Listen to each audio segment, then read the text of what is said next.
Happy time zone, viewers. Welcome to Toronto by Day, Tales from the Rookery, our Changeling the Dreaming 20th Anniversary Edition Chronicle. As a warning, to get this done first and foremost, this is a mature game and it may explore some dark and troubling themes. These include, but are not limited to, body horror, gore, violence, loss of character agency, gaslighting, mind control, and many other things. Our players have discussed consent and boundaries, and we collectively avoid situations that may be triggering. The players will always let me know if anything gets uncomfortable by using yellow and red cards over in our chat. And if you, the viewer, feel uncomfortable or triggered, please pause, step away. Your mental health is every bit as important to us as your physical health is.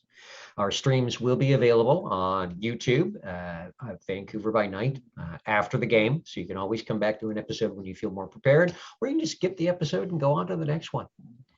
We now have a sponsor, brand new. This is the second week. We will see if he's over there, because so far I'm 100% for calling Mikhail in the chat. Artoria Designs. You've seen their stuff on Vancouver by Night, doing some amazing Vampire the Masquerade stuff. They also now do these beautiful, fantastic dice boxes for Changeling the Dreaming. So hit up Artoria Design. We'll put his information over there for all of your dice box needs. Beautiful little nice dice box. It's got cloth inside. It's just a beautiful little piece of equipment. I cannot wait to get more of them out there to people. And now let us meet our players for tonight. How are you doing this evening, Motley? Woo! Excellent. Okay. So if you want to introduce yourself to our viewers and tell them a little bit about your character, we're going to go in a completely random order. Let's start with Zev. Hey everyone, I'm Zev, playing Volodymyr Mihailovich, our friendly, mildly obsessive neighborhood knocker. That's a good term for it, mildly. Sure, yes. And next, thank you, Zev. Next up, we have Najra. Hey everyone, I'm Najra. I play your friendly Aishu Fagwa, and today's gonna be weird. Every day with the changelings is weird. Why should today be any different? I'm normal. Thank you very much. Normal's a setting on my dishwasher. We don't have a dishwasher. Exactly. And that's why we don't have a dishwasher, because then I'd have to have something in the house that said normal. And I'm not having with that. Thank you very much, Naira. Next up, we have Crystal. Hello, I'm Crystal, playing your friendly neighborhood Cord, Lily Winters. She, her for me and the character. Yes. Thank you very much. And up next, we have Michael, please. Hi, everybody. I am Michael. I will be playing Hunter, the Oath recently pitched troll. That's a good direction to take him. Yes, indeed. Thank you very much, Michael. And rounding us out for tonight, we have Kitty. Hi, everybody. I'm Kitty Kimchi, and today I'm playing Alette, your mischievous zookeeping puka. Thank you very much. And, oh yeah, it's time for me to dice to see who remembers what happened last week. I'm sure the viewers did, because you would have seen last week. And if you haven't, go check out the YouTube. We'll pause here for a second so you can. Okay, excellent. And now we're back. And okay, it's the issue again. You know, I think the dice really like the issue, and the fact that the issue are the storytellers. Fagwa, what do you remember of what happened last episode? We finally went to the aquarium to try to find the octopus that had claimed war against some furry friends, and we were completely lost at it, and we had no idea what to do when our Selkie friend met someone she had already known, but she didn't remember because she had lost her memory, and he remembered her, and apparently they knew each other in some way, and we were led to the information that she came here. She was from the other coast. I don't know where we are, so east, west, whatever. And she came here with an item that she was supposed to give to him to save some people from the dreaming. And at some point, it seems a vampire had gotten to her, taken the item, and erased her memory. And we kind of agreed to recover the item in exchange of all of the octopus on the aquarium to be released to try to solve the war issue. I don't know how that's going to solve it, but yeah. And she was going home to visit her family and see if she could regain her memories from there. Because she's been missing for months. Oh yeah, she's been missing for a long time. Yeah, that's why I was like, oh, you need to go home because nobody's seen you for like, I don't know, half a year or something. Hey, so Yeah. that's a reasonably good wrap up. Oh, So and just for examples, Toronto is in the middle. kind of, sort of. Kind of, Toronto like- is kind of east-ish, but there's a lot of Canada east of Toronto. It's basically So- middle. Yeah, Middle enough. I'm the Colombian one here, so east, west, it's all the same. It's all north to me. Yeah, same. It's all up north, really far. okay. So you wrapped up things at the aquarium.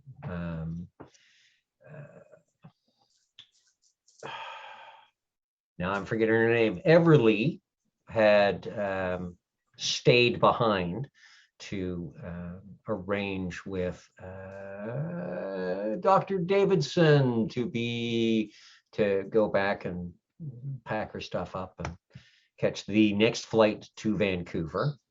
What are the rest of you doing? It's probably late afternoon, well, early afternoon by this point. You did get there at a fairly early hour.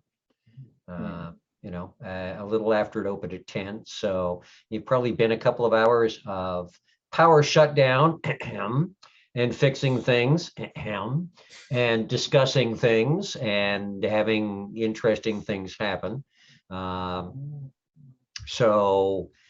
would be at this point too, fairly easy for you to leave. It's probably about 2 o'clock, sometime between 1 to 2 o'clock in the afternoon. Did Lee figure out who's going to take the gremlin? No, she would have just given the keys to somebody who drives. Who can drive? I can't. I can, but I already have a vehicle. Yeah. Oh no. Colette, Mm, can you Oh drive? no. Can't be having this. So only Volodymyr can drive. Actually, even Volodymyr can't drive because Volodymyr doesn't have drive, but he can probably get a car from point A to point B as long as he doesn't have to do anything fancy. okay. So Now, he wait a can minute. drive. Possibly. likely. Possibly. Now- Wait a minute. This is now- a possibly. Generally, in the world of darkness, you don't need the skill to drive. You'll need to do fancy stuff. However, this is Toronto. Yeah, where you have to do a Good. lot of fancy stuff. Okay, so could Lily do something because of the 3 dots in prop?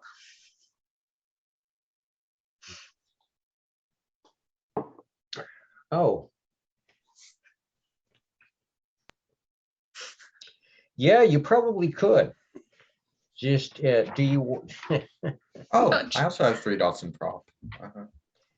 Well, But I don't have anything that would actually help.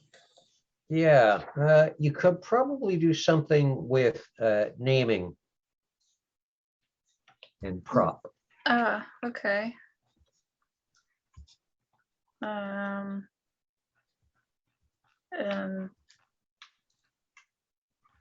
does because I still have 3 nightmare. Yes, you do. So that would be 3 of those too. Well, no. No? First of all, you have to decide what you're going to do with it. Well,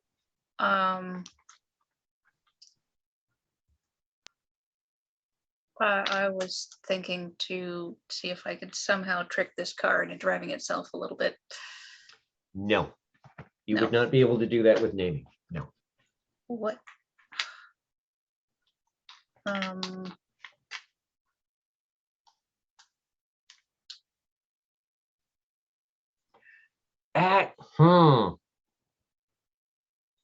well, I got Actually,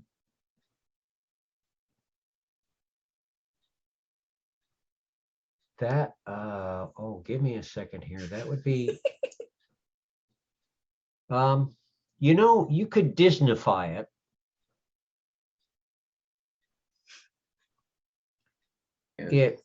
Okay. Now, where were the cars parked? Leave over by Um, the park off Okay. to the east. So your first challenge, Lily, is there are people around, okay. which means you can't do anything too obvious. Oh, right. It's like middle daytime. Yeah. Yep. I do have a large Um, SUV, so we can always leave and then come back. We That's can fit true. everybody. Yeah, Or we could tow it. that is also true. I forgot about that completely. Like if you have an SUV, we can tow it with your SUV and someone Yeah. kind of drives it. Yeah. So Lily could probably manage that much driving. Because that's just like straight behind you. Where do you want to take it? Oh boy. we could leave it at the hospital for a bit, like in the employee section of the hospital parking lot. See, well, yeah, we could leave it there. If you want, I I could leave didn't- it at my house. I do own a house. Yeah, so I'm like, I didn't think, like, Lily has an apartment, so I don't know if that would come with a parking spot. I live in a community house, so we don't have that much room. But I like Storyteller, Hunter's does my idea. apartment come with a parking spot? It does not. Damn. It does not. Okay, hospital Does or my your house come with Hunter? parking? Yes, it would. So Boom. Hunter is the only option, and we gotta figure out what we do with the car long term. I won't even Well, charge I mean that'll be okay until we figure that out. Because like right now we're just trying to get it off the street and not like Yeah. towed away by the city or stolen or something. You can leave it at my house for as long as you see fit. Okay, we'll just have a spare.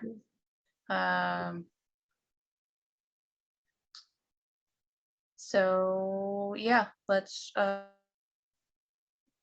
it up to your SUV and Lily will attempt to keep it on course behind you. Okay, so I'm going to assume that you have all the gear to hook the car up. You would probably have tow straps in the back of it just in case if something happened at the hospital, like a set of jumper cables in case somebody needed to jump, in case something slid into an embankment. It's kind of like a Tahoe, so it isn't a professional, like piece of equipment, but it's got some power, so you'd be able to get it from point A to point B. Okay, so the first issue is where it's parked. You've got several cars in front of it. So it's a lot of lingering around and waiting because you're not going to be able to get your SUV in front of it easily. So you're going to have to wait for a bit. And the road's kind of messy at the moment because what with the power having gone out and such, of course, emergency crews arrived. And there are a couple of fire trucks and a few police cars, both for the most part, Metro Toronto. And they are Well, checking things out. Staff are placating them. Wouldn't most of the parked cars have left because the aquarium kicked everybody out? No, that would be assuming that only the aquarium is down there, but you've got the CN Tower and Oh. you've got the Rogers Center, Yeah. you've got stores, Other you've got stuff. all sorts of reasons Damn that, stuff. yep, that people argue over parking in downtown Toronto. That museum Pretty with the much. trains that Vladimir Yes. would really like to go and visit sometime because, steam engines. Well, So how's I this? mean,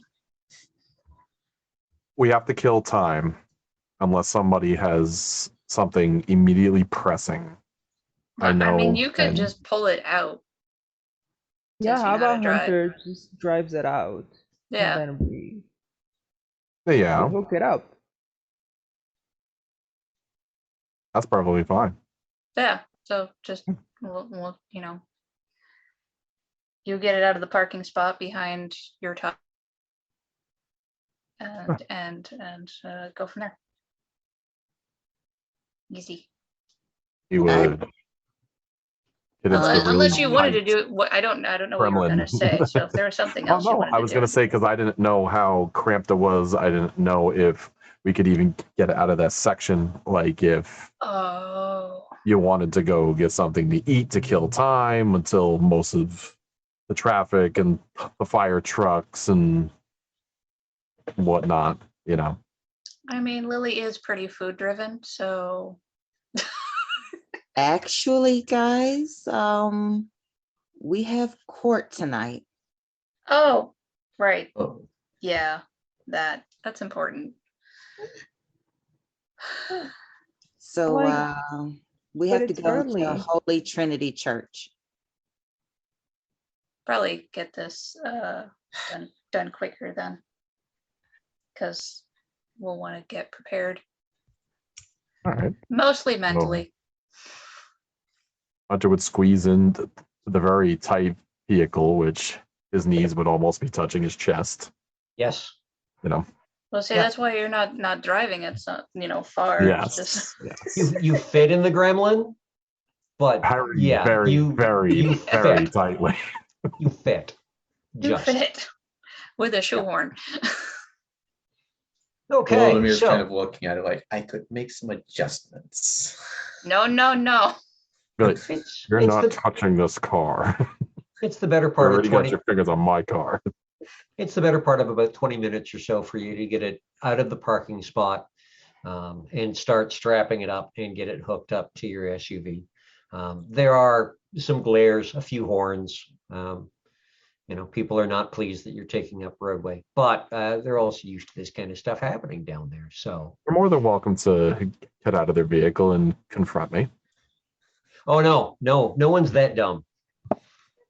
They are more than I don't happy to know. stay locked behind glass and steel and just, offer you the single finger salute that is a method of communication universal among sign drivers language in action, downtown yes, Toronto. yes. Yes. So who is in which vehicle? After well- I got out of the Gremlin, Yep. I would get back into my Tahoe. Where the Tahoe goes, I'm going. I'll go with Lily, just so she doesn't have to drive alone. Okay. I'm Gremlin. Ooh. So girls Okay. and boys. I have a feeling I'm forced to sit in the back seat. I would scream to Fawa, yeah, thanks. And, I can save you every time. Okay, now where are Sit in you the back. where are you towing this car to? His house, Hunter's His house. house, Hunter's to house. my house. Did we determine Currently where your looking up house a is? map. We did not Yeah. determine that. I'm No. going to say, I think we said at least a couple of blocks from the hospital. It really wasn't too far away. Yeah, you know what? I'm going to, considering the history and your the relations and everything, I'm going to put it in Davisville, I think. Hang on a second. Let me take a quick look.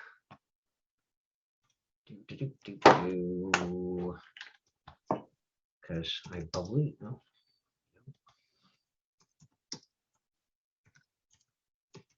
Yeah, Davisville Village, which is kind of a little north-ish of the downtown core. Is it where I think it is? It's kind of what they would call Midtown Toronto. So where is it? Yeah. You know what? It's somewhere around Summerhill, Davisville area. There's some really nice stuff in there. Actually, we'll make it Summerhill, make it a little closer. Just kind of north of the University of Toronto. Summerhill is where the Casa Loma is located, which is Oh, a okay. beautifully replicated castle that a very rich and somewhat insane person built in Toronto. Something kind of like Those kind this. of people. Yeah, bit, kind a of, bit. yeah, Hmm. kind of like that. So yeah, we'll put you in the Summerhill area. It's not the high society area of Toronto any longer. It used to be quite some time ago, but it is still a solidly middle to upper middle class kind of neighborhood for the most part. Detached individual dwellings, the odd low-rise apartment, some really nice parks and greenery. So yeah, Summerhill puts you at about, with downtown traffic, you're coming from deep in old Toronto, you're probably looking at about a half-hour drive. So I would like you to roll dexterity plus drive. And you're going to need to get 6s and up for the first 2 rolls and 7s and up for the last roll. And I want you to roll me 3 times and tell me how many successes you get each time. So this is rolling. No, this Yeah. is just for 2. Hunter. Okay. Okay. 2. Okay. That 3. was face. 3. Oh, 3 on the harder one. Okay, that's good. Lily, you don't have any drive, so I would like you to roll me dexterity plus athletics. And you're going to need to get 8s, 9s, and 10s, please. But you Oh, only have to ferrets. roll once.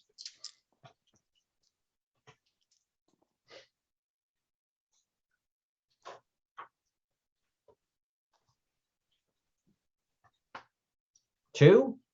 Well, that's the same as she got. So there are a few times at stoplights she's not as quick on the brake as she could be, and there's a little tap.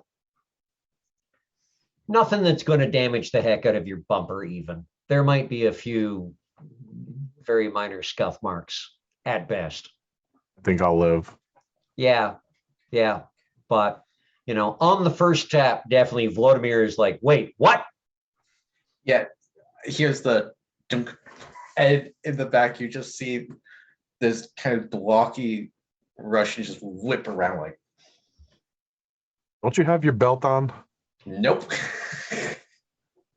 It comes off, like unclips, whips around. If we and get it's pulled just- over, you come off. Thank you. It keeps sneaking like glares over his shoulder at Lily, where it's just like, drive carefully. I have to repair this thing. I can't control her foot. It's just a truck. It'll live. I want it drivable. When you got your fingers into this thing, I could only expect the worst. However, I'm going on your word that if I anything never major break happens to my this, word. I'm going to be able to still make it to work. I never break my word. Ever. Make a promise, keep a promise. Your car is safe in my hands. Okay. And as I said, about a 20-25 minute drive. give or Meanwhile, take. Lily is kind of white knuckling it behind you. The first tap and her hair grows about a 1/4 inch. And every Just- tap after that, there's just a little more puffing going on. First tap and he puts on his hazards. It's all because we're listening to music and singing all along in the car and we're too distracted. Okay, so about 25 minutes, and you do indeed get the gremlin to your place where the driveway is big enough that you could put both vehicles into it. Okay. Wait, because I am oathed to this damned car, I am inspecting the back fender. I'm inspecting the bumper. I'm looking to make sure it is okay.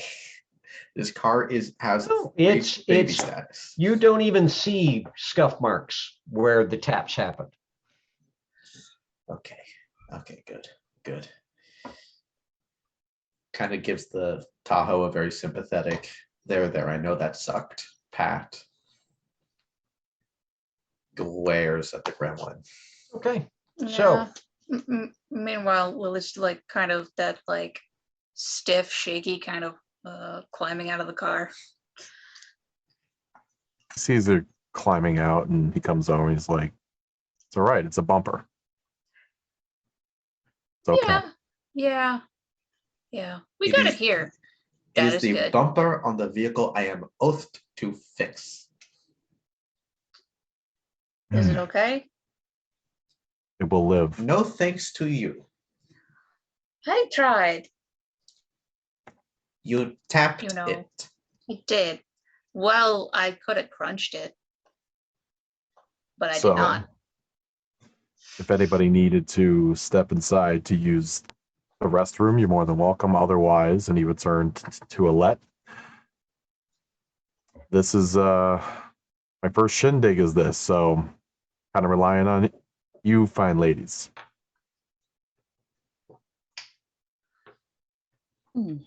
Oh,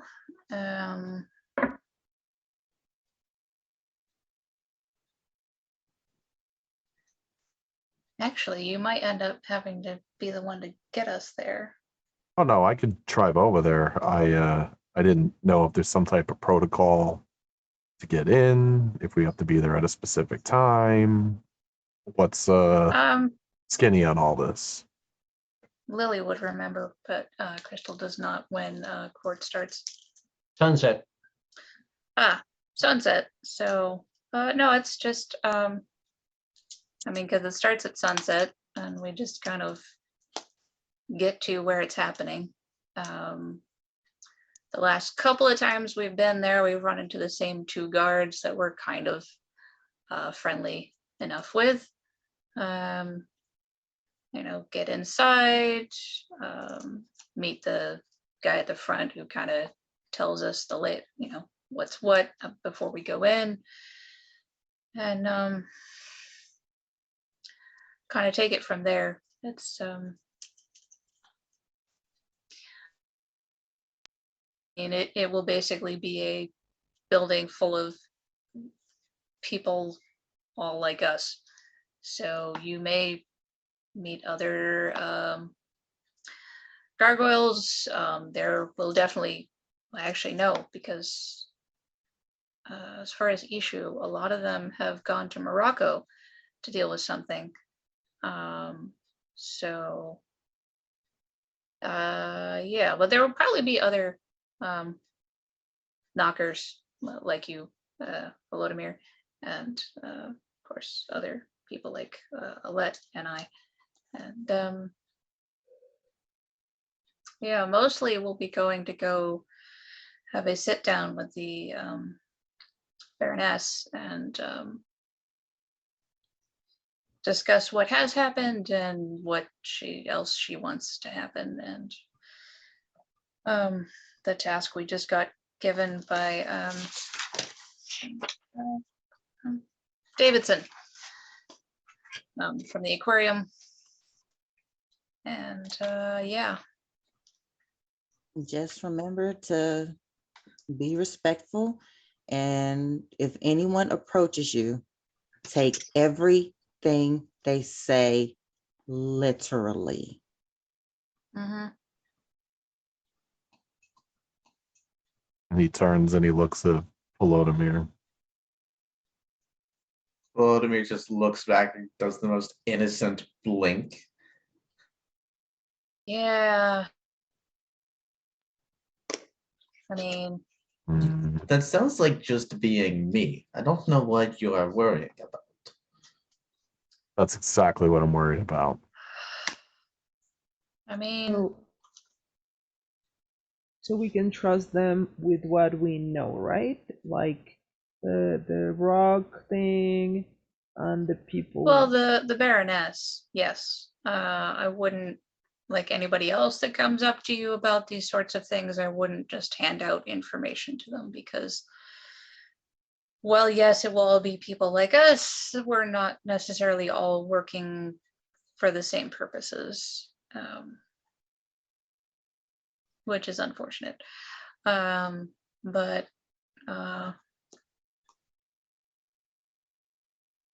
it's kind of a don't say more than you have to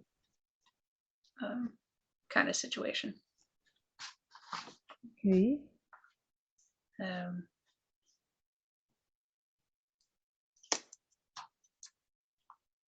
But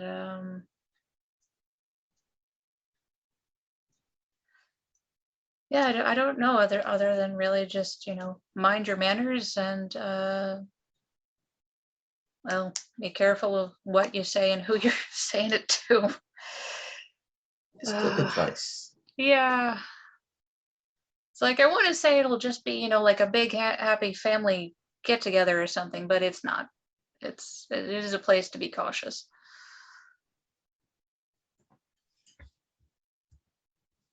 Okay. But I mean, there isn't like a dress code or anything. There's no nothing like that really. Well, I don't feel after I change I could fit into a tuxedo anyway. So I'm not really worried about that. Yeah.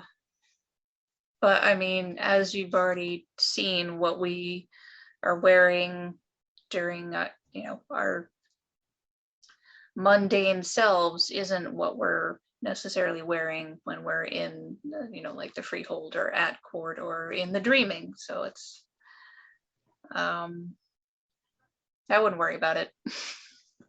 I actually have to thank you guys. I have to openly admit, being in your freehold isn't exactly the first time I've experienced things quite like this.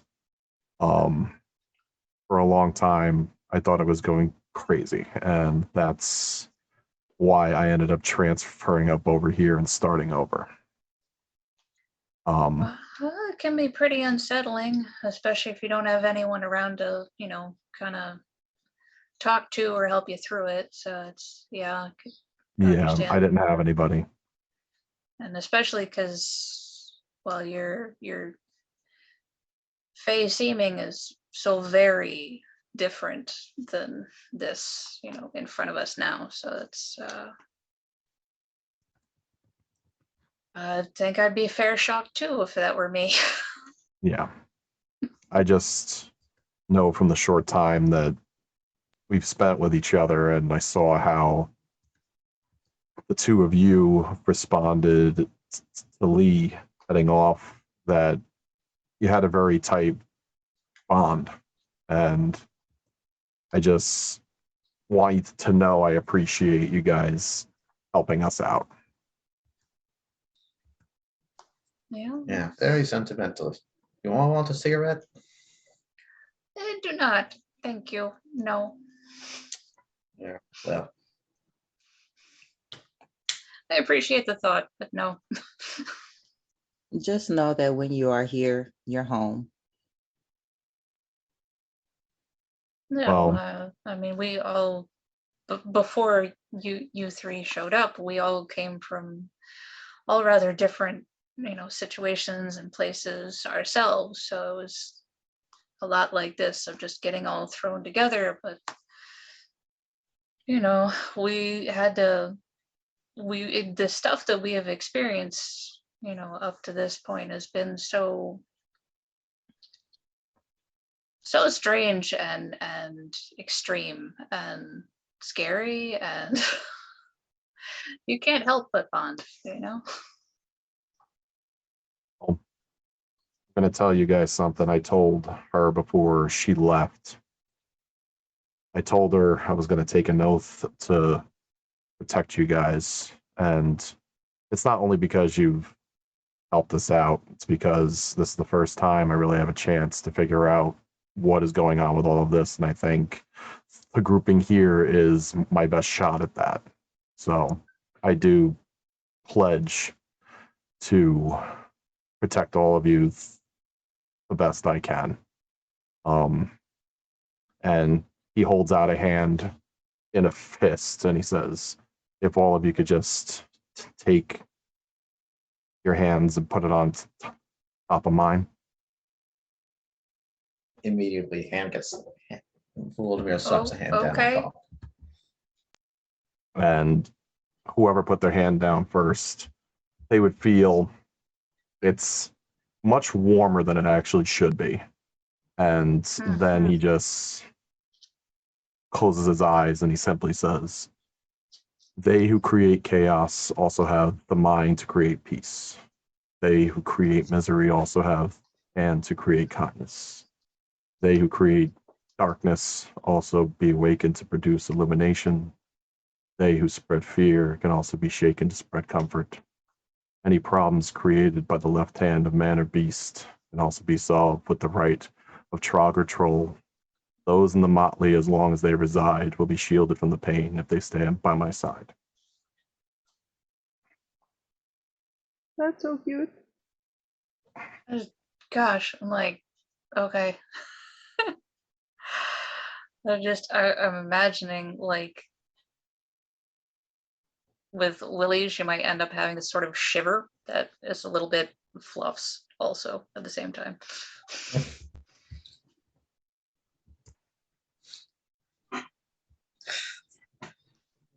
Right. Pizza? Anyone? We do have a couple hours before court, so. Yeah. Okay.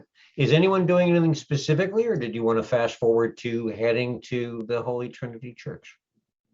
Well, I have some things that I want to at least start building, but they can wait until after court. Well, I'm assuming, yeah, no, Lily would have that like blue bag or whatever, so that's preparation that she would need. Okay. So several hours, food is obtained, feet are put up, relaxation occurs. And just around sunset or before, you will hop back in the SUV and head back down to Toronto, downtown Toronto. Now, Holy Trinity Church was built in the mid 1800s, 1846, 1847, if I remember right.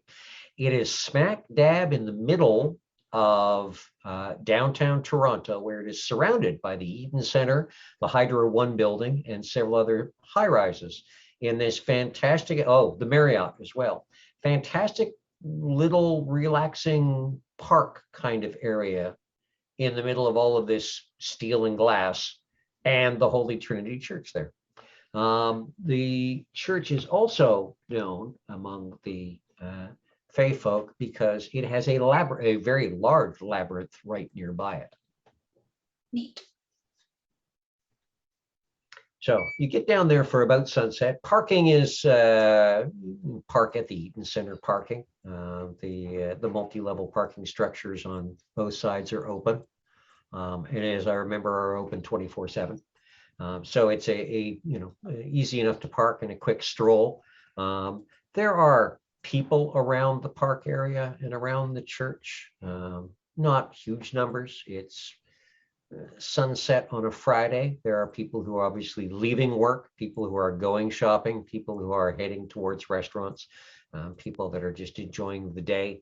The church is built like a standard church in from that period. It's a cross pattern. East to west is the long way, and then there's shorter naves that come out on both sides.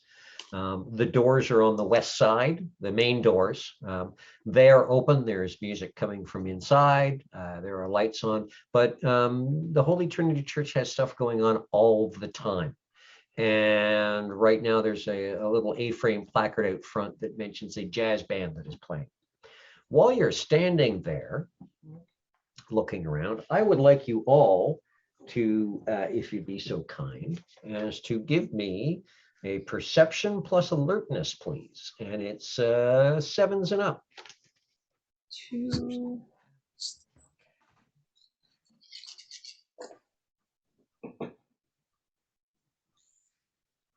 I rolled so bad in this game.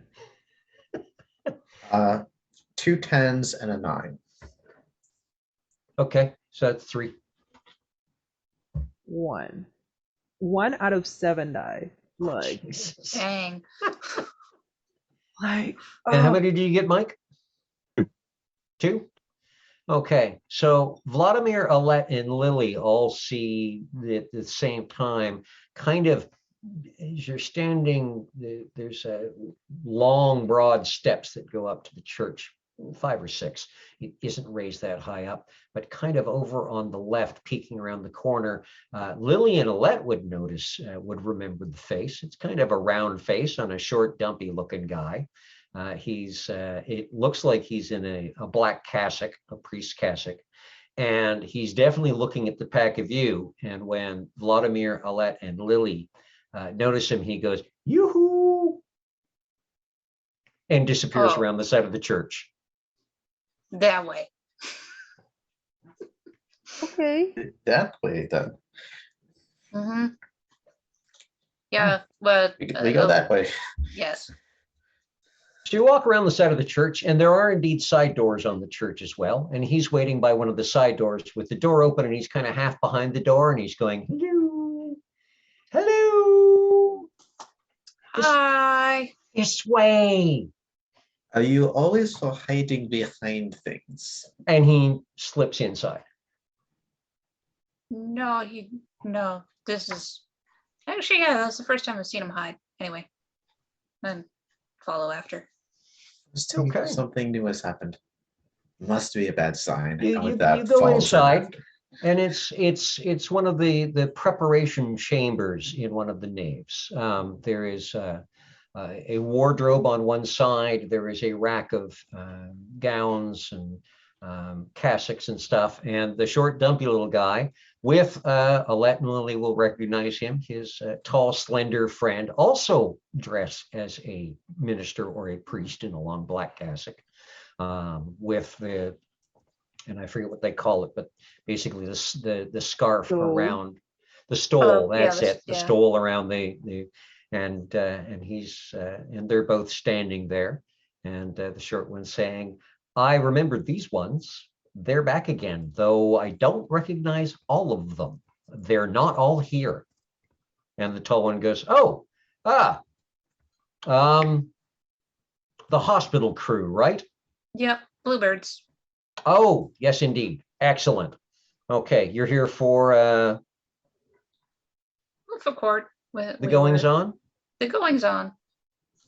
The on that is Excellent. going. We're Excellent. here for it. And the short, dumpy one goes, "What's the password?"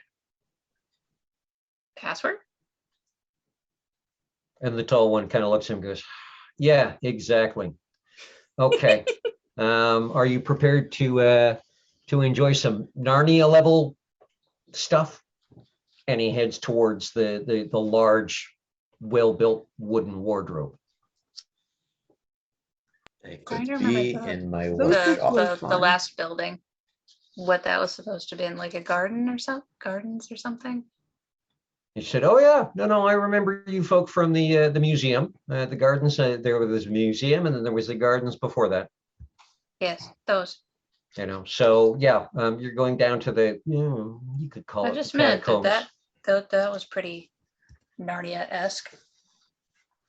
Yeah, well, this is the first time we actually get to usher you through a wardrobe, and he opens the wardrobe, and inside, instead of clothing hanging, is what appears to be a set of steps going down. As he does this, Ooh. the short, dumpy one puts a miter on his head and goes, "Hey, Bud, guess who I am?" And the tall one just kind of reaches out and goes, bap, to the back of the head, knocking the miter on the ground, and says, "Stop it. That's disrespectful. Put that back where you found it." Oh, Bud, Mm. you're always picking on Lou. And he says, well, eventually Lou will learn. It's been a lot of years, but eventually he'll learn. Just gonna kind of Anyways, lean over to Lou. Hey, Lou, you like mischief? and Lou goes, oh, I'm a bad boy. Do you like seeing little children get up to mischief? No, I shouldn't be doing any of that.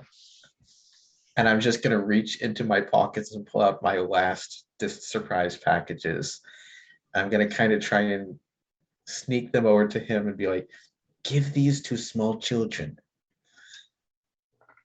But does Lily see any of this? Notice any of this? Doop. Not with that roll, she doesn't. Dang it. He palms that right nicely. You don't even notice it missing from your palm. And then I'm gonna I now have to make a whole bunch of new surprise packages, but I am very happy, and a bunch of children are going to be very happy. That's Let's so go down the mean. staircase. You shouldn't. Lou's a You don't nice know guy. What are you anything. doing? Ensuring people start dreaming. Okay, so you head down. It's a stone stair, and it goes kind of down and to the right, curves. And it takes you down about, it doesn't do a full, well, no, it does about a 1.5 around because of the distance it's going down. And it brings you out into a space where there's more stair going down. It's just not enclosed anymore. And it looks like it could be somebody's fantasy idea of what a catacomb under a church would look like, except for the church upstairs. This catacomb area is a lot bigger than you would think. The ceilings appear to be about 15 to 18 feet from the floor. Lots of archways, very open. There are pillars every so often, obviously holding up the ceiling and what's above. But it's not separated into dark, dingy spaces. It's very brightly lit. There is a lot of greenery, a lot of plants. You can hear water somewhere, you're sure. And there are people down there. However, this is now, you're back in the dreaming. So you are wearing your Favine with your foil and everything intact. So if people want to let our viewers know what they look like now that they've stepped into the dreaming before I tell them what you get to see as you continue down the stairs. And let's go in the same order that we did for introducing people. What does Volodymyr look like in the dreaming today?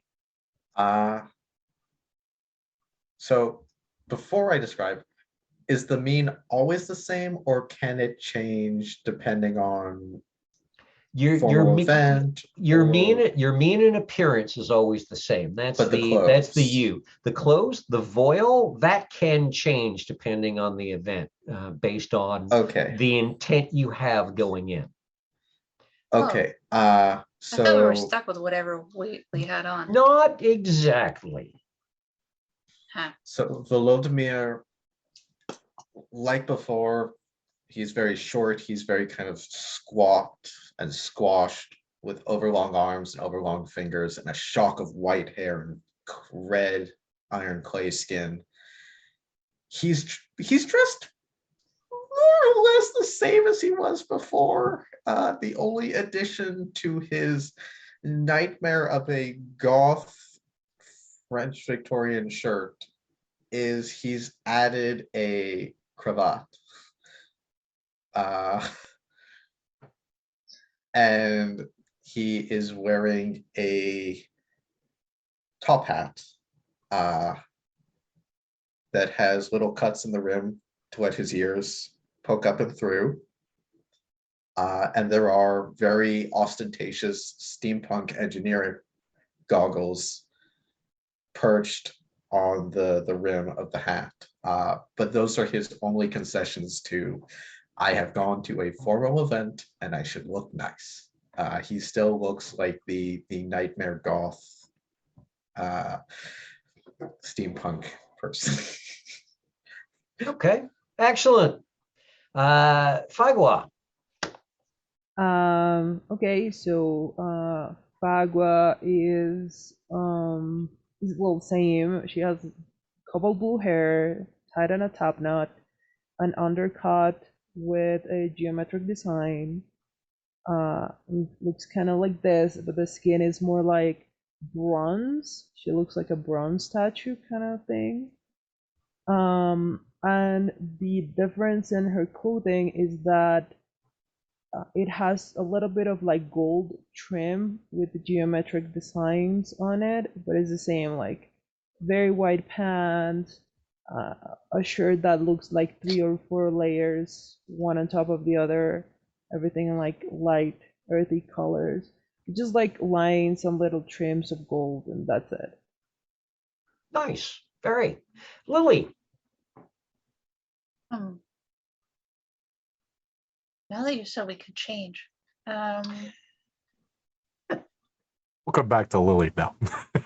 No, I'm just like, okay, I'm thinking dress down to like the ankle or whatever, and blue with like some spirally Celtic trimmy around the collar and sleeve and hem, and like belt to tie it, tied off, and just slung over is the same velvet bag that she's been carrying everywhere. And much tinier and with a lot more hair. Yes, the hair will have suddenly, if you thought it was already big, but it's out there, and yeah, Yeah, much more of it. A lot more of it. She stands total at about the same height, except now half the height is her hair.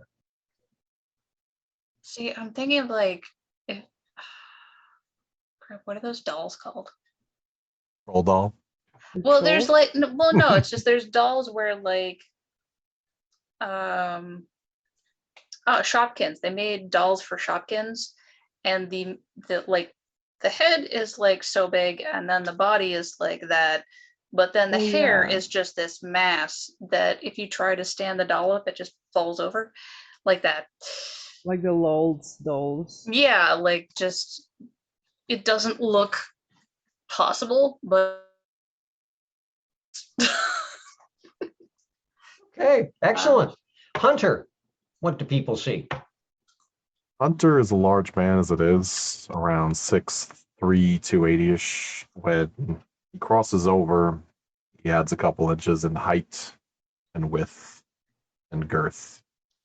He has skin that seems very shale-esque, that flakes off if he does anything over physical. Horns on top of his head that should come to some kind of point, but they seem snapped off at very jagged edges. A simple tunic on top, tartan over his shoulder, a shield pin. He actually has a shield that's strapped to his back, like a half hilt, half loincloth type of deal, and everything else is all raw. It is large, bare feet, huge tree trunk calves, hands like skillets, just a large hulking mass. Wonderful. And Alette, what do you look like tonight?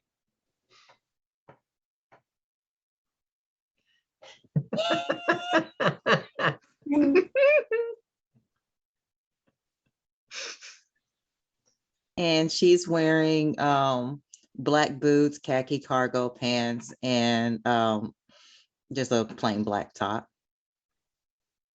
Nice and simple and direct. Fantastic. Now, as you're walking down the stair, you can see a lot of what's going on in this space. The first thing that you're going to notice is that there are clusters of people here and there. Kind of over into the right, you can see what look like perhaps an issue or two with a half dozen satyrs. Looks like there's a guitar, a drum, but you can't hear any music. However, there's kind of a weird shimmer between you and them. So something tells you that instead of rooms, it's set up to kind of baffle things here and there. A little closer, you've got some people running around. There is quite a spread of food laid out kind of about center. So when you hit the bottom of the stairs, about 40, 50 feet on, there are some very finely dressed people past that talking, mostly in small little groups.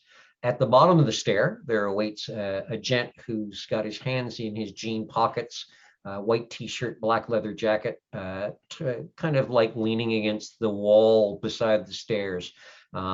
Much like Alette does, he's got his ears aren't on the side of his head. They're kind of up there, but they're a little more gray rather than black. And to the left, when you hit from what you can see, you hit the bottom of the stairs. If you go left and go about 20, 30 feet, there is could be a suit of armor, could be a mechanical man. It's about 12 foot tall, so it's getting very, very close to the ceiling. And there look to be 5 or 6 clay and dirt colored skinned, blue green hair, 2 of them in lab coat looking things, one in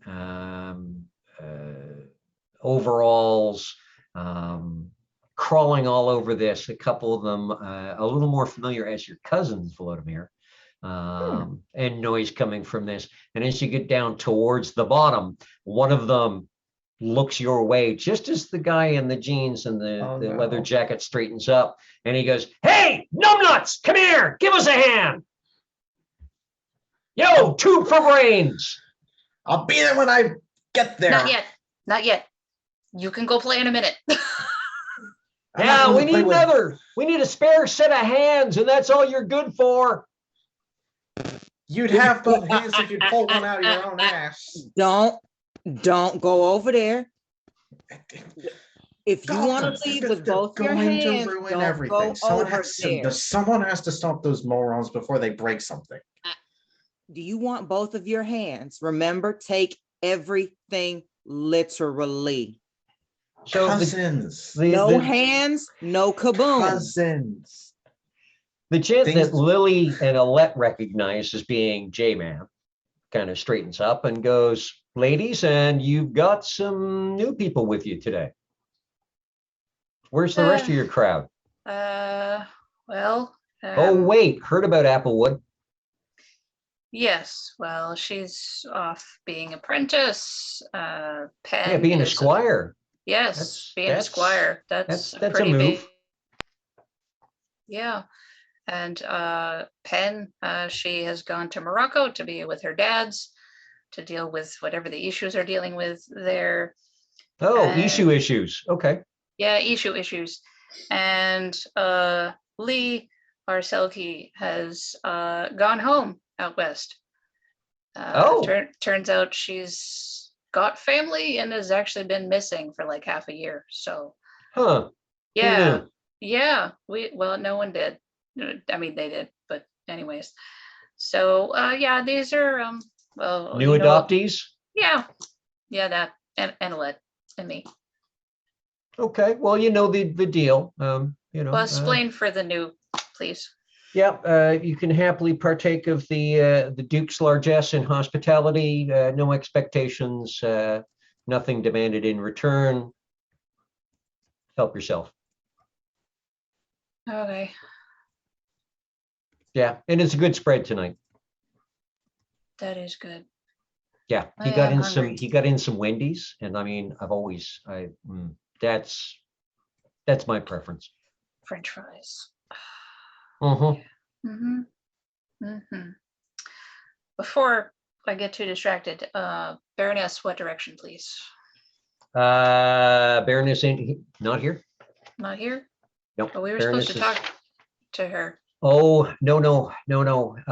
You'll be dealing with the big man tonight, Duke Brunswick. Oh, fun. Yeah, the one who runs the entire duchy. Duke. He's the one in residence tonight. Now he's got Count Byrne with him. You're gonna want to be careful around Byrne. He's a Beaumain. Him and his people are kind of the Baroness and the Winter's Hand had to, your squire went with them, Applewood. There's been some action out east, and a number of our more physically oriented, let us say, folk went out east. And then he kind of looks at Hunter, though obviously they should have stuck around and waited for backup, because geez, they grown big wherever you're from. He So is big, but he is also a bit new to himself, so that wouldn't be the best. oh, okay. Chrysalis kid. Gotcha. Okay. Understand that.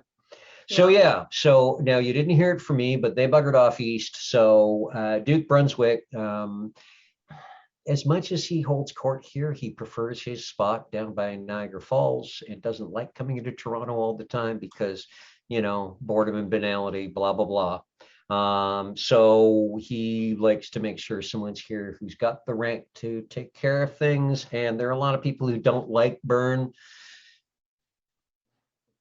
but it's Duke Brunswick's choice. So what are you going to do? What are you going to say? You know, Okay. Volodymyr starts kind of raising a finger. the uncle has a few things to say about him.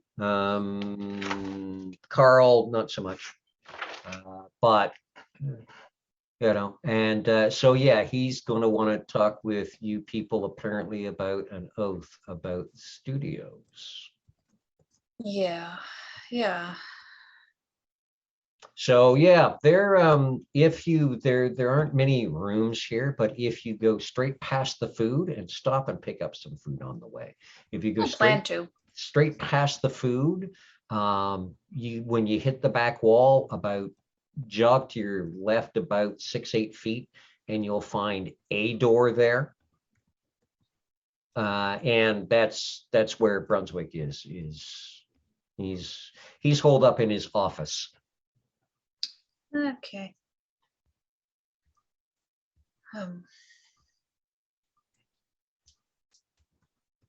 Would Lily have noticed Volodymyr kind of wiggling? And Volodymyr's self-aware enough to know he does not know how to keep his fucking mouth shut. So as soon as the Gene guy was like, well, what are you gonna say? He goes, yeah, do you have a question or do you need to go to the men's room? Can I go keep my cousins from breaking what different that wonderful mechanism is? That's not up to me. Oh, by the way, yeah, I guess you three are new. You can call me J-Man. I'm the major domo here. I basically welcome people in, make sure everyone knows the rules when you come in. You know, keep the glamour used to a minimum if you can. Nothing antagonistic, thank you. We like to keep the peace here as best we can. And other than that, yeah, have fun. Okay, and off like dream a little dream. Off like a crossbow bolt right towards the knockers and goblins. Okay. I'm expecting like a breeze from the movement. Oh, there's a breeze. Yeah. Just like Looney Tunes level of just. Yeah, Yeah. there's Oh, there he went. there's a flutter, and Volodymyr is now over there with the rest of them. Maybe it's better off he has something that keeps him busy. For now, anyway. Hope Yeah, he So- comes back in one piece. Or not. probably. I don't know. Or not. Hunter. I'm tired and I just got here. Crap. Hunter, Okay. you swore to protect us. I did. Well, us includes that one. Yeah. I can pick him up and carry him and head up the stairs. He'll be fine. I've seen him handle far worse. Believe it or not. Mm, What he said about the oath was the club thingy that you told us about, or is that something different? What? Jay said the Duke wanted to talk to you guys. I don't think it was us about an oath Yeah. Yeah, something about a us, studio. in the Alette studio. and I and the rest of the other two that are not here now. Three. They're three, but gosh. Yes, we made an oath to the Baroness. Only J-Man just, well, you were here, but he just said that they've gone out east. So we're now reporting to some Count Byrne that we've not yet met. And J-Man just kind of like took up his lean right there. So he's still standing right there. And he kind of goes, so are these three new bluebirds? Mm-hmm. Because as I remember, it wasn't 5 individuals who gave their oath. It was a motley called the Bluebirds. Oh. Yes. You know, sometimes when you accept the position, it comes with all sorts of fun and responsibility with it. Sure, Now I have fun. more questions. So what was this oath about? Oh, That might be Okay. good to know. so there's this is it a TV studio or a movie studio? Yeah. Storyteller? Yep. TV and movie film studio, and somebody has been running a project through there that is basically just going to be full of banality, and we were supposed to tank it. We went there with that intention. We ended up somewhere else. And to J-Man, since he's still standing there, to the back rooms, if you're wondering, or not. Okay. care. Yep. Never heard of that. Yes. From a storyteller perspective, as a reminder, there was a TV series being shot called Perry Hotchkins and His Adventures at Wolfhart University. I feel the banality already. Yep. And yes, it was felt that it was going to be an incredibly poor representation of the world of magic and dreaming, possibly of also of Fae and the wonder of the Fae world. And it would be presenting a level of boredom and banality that could not be tolerated, nor could there be a tolerance for this kind of garbage being put on the air. And could you please go shut it down? And that's where you ended up losing 4 months, right? Yeah, well, because we went there, we encountered somebody, a guy that we thought was a she. Turns out he wasn't, but basically he kind of backed us into signing an agreement with him to help him with his project. And that turned into ending up in the back rooms, and then a portion of the dreaming that's really hard to get to, that was like a some kind of energy sink kind of thing. And it was like, it's a place called Town, and there was a bunch of people living there, and it was basically built to generate glamour, but instead of, you know, having the glamour go out and everywhere, it was all being funneled in to basically be fed off of by like a couple of people. Basically a glamour mill. Yeah, that one. Hmm. What she said. And Chaos and epic battles ensued, and almost getting eaten a couple of times. yeah, I almost ended up bleeding out. We had to Oh. take her to the hospital like right after. So J-Man's going to go, you know, yeah, Duke Brunswick's going to want to hear this stuff. So I'm not seeing people coming down right now. Let me, I'll walk you over to his office. We'll walk past the food very slowly so you can grab a plate. Oh, good. And he turns from where he's leading and starts walking off. And this is where you will, the new people will notice there is a cut in the back of his jeans about 3 inches below the belt where a long gray wolf tail hangs out. I don't notice. I'm not No, only the two Yeah. new people that Yep. are there. And he's like, okay, this way. And he starts strolling across the way. So Alette's gonna, not Alette, excuse me. Oh my God, I'm sorry. I'm looking at that part of the screen. Lily is going to make a beeline for the table and grab a plate. Yep, there are paper plates, and there is quite the spread of food. It is primarily fast food. There's obviously Wendy's hamburgers, those nice square hamburgers that come in layers of cheese and bacon and artery hardening goodness. There are buckets of fried chicken done in Ooh. red and white. There are some fruit plates as well, and some vegetable plates, in recognition that not all changelings are gluttons for junk food, but there is a lot of fast food on the table.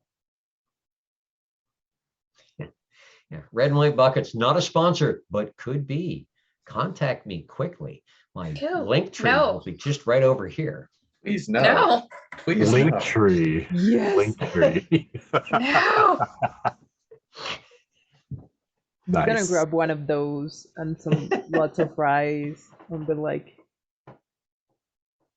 Take an So- entire bucket in his hand. Yeah.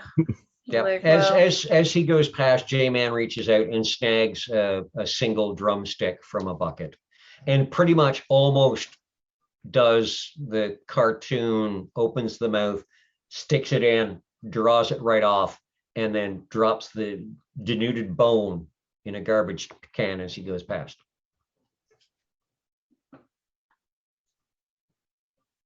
Hunter would lean over to Lily as they continue walking. So, what was the oath you had to give?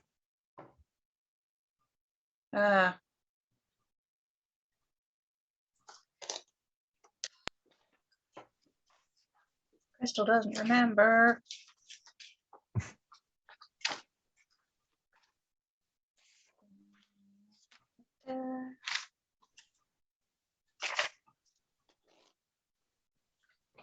More importantly, was it actually fulfilled? It was not. Hmm. So we're gonna walk into one of those situations. It was not fulfilled, and more than half people that made the oath aren't here anymore. So that's an extra thing. but the guy basically said they're gonna make us responsible for it too, even though we were not here when that happened. So Right, well, because it wasn't individually, it was as a motley.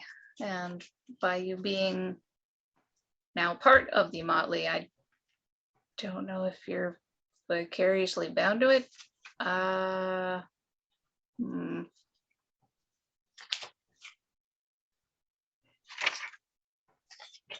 Storyteller's not going to help me with this oath, is he? and Hmm. The oath pretty much boiled down to there will be no rest until you stop the production of this TV show. However, there was no timeline mentioned. Yeah, there wasn't like a deadline for it. It was No, just make sure was it doesn't. it was a fairly open And oath. does anyone know if it's still working, like, or is it airing, or what happened to it? We've been out of. We haven't been here for like 4 months or something. So it's. I mean, we fell into the back rooms in the end of October, early November, and then we get back. It's what, middle February or something. So I have a question. Does my phone work here? Like, if I pull up my phone? If you pull out your phone, it appears to work, but there's no signal. Okay. It keeps it. The clock still works, but yeah, there is no signal. So I'm gonna make like a note in my phone to Google the show. Okay, and J-Man gets to the and it is a fair piece. This is a large basement space. You know, it's a good couple of minutes walk across.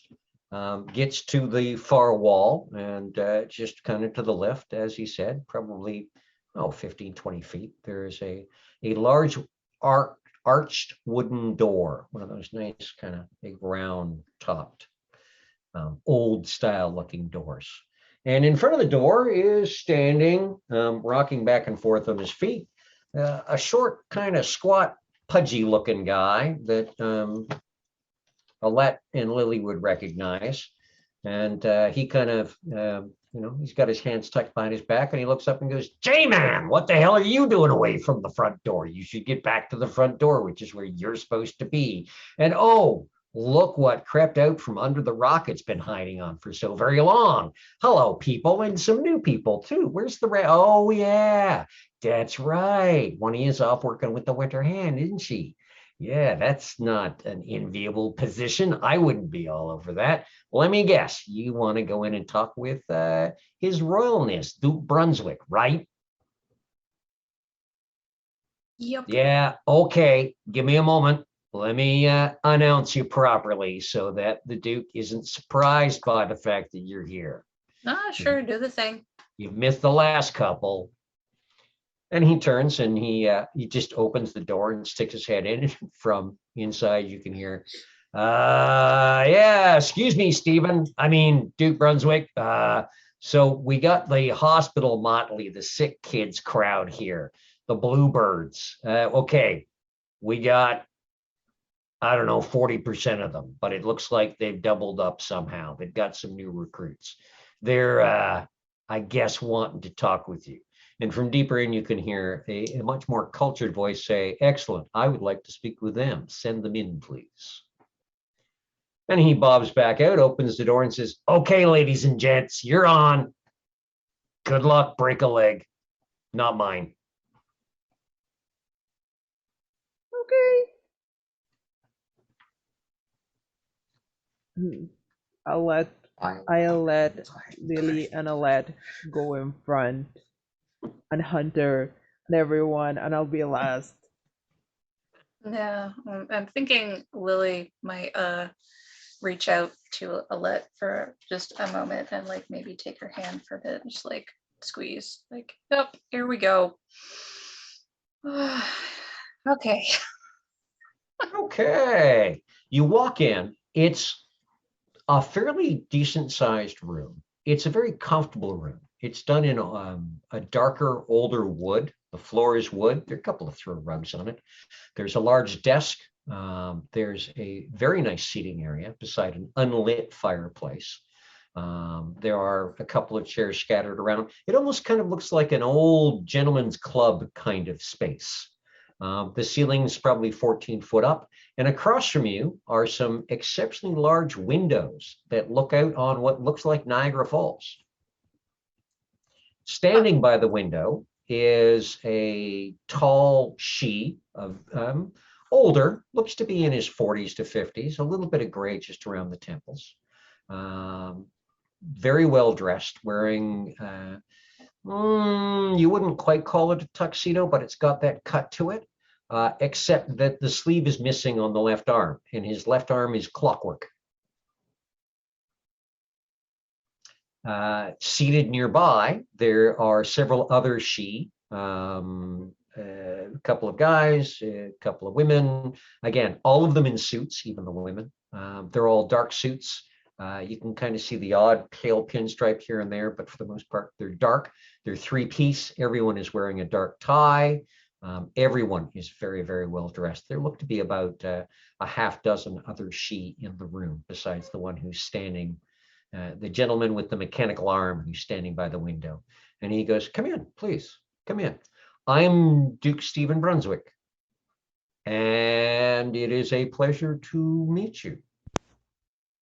And that's where we're going to cut for break, because it's about that time. We can take 7 minutes so people can get up, stretch, have a snack, relax, because things are about to get very, very entertaining and very, very fun, depending on where things could go. I've got about 58 paths set aside for this. and I'm planning on picking at least 12 of them. Clang, clang, clang. The Vladimir is safely dicking around with a huge mechanical monstrosity. Is he safe? Is he really Yes. safe? now? Well, it's entirely until you hear the explosions. I would not be surprised if Cliff asks me to make some rolls, and these rolls play out in things you guys hear in the background. Mm.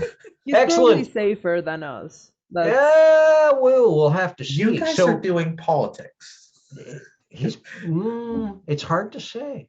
So Worst come thing that back in happened about to me is 5 to get blown 7 up. minutes, folks. Go hydrate, dehydrate, rehydrate, whatever you need to do. Grab snacks, because snacks are important. We'll see you shortly.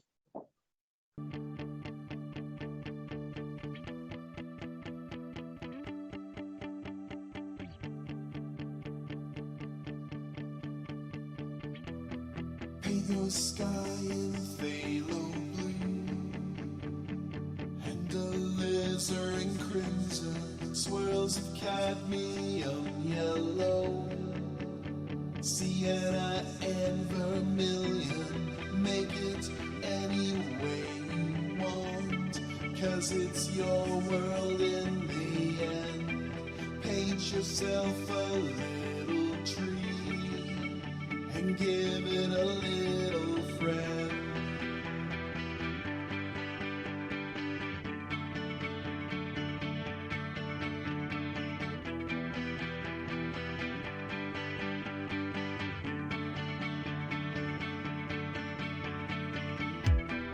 Pick the colors that you like, held together on your brush. If you don't like it, you can try again, there is no rush. You don't need to justify, you got nothing to defend. Know that there is nothing wrong with having a tree as a friend.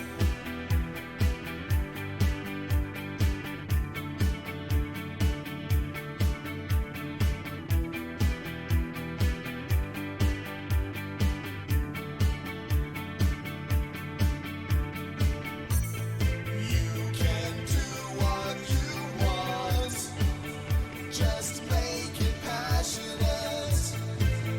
There are no mistakes, just happy accidents.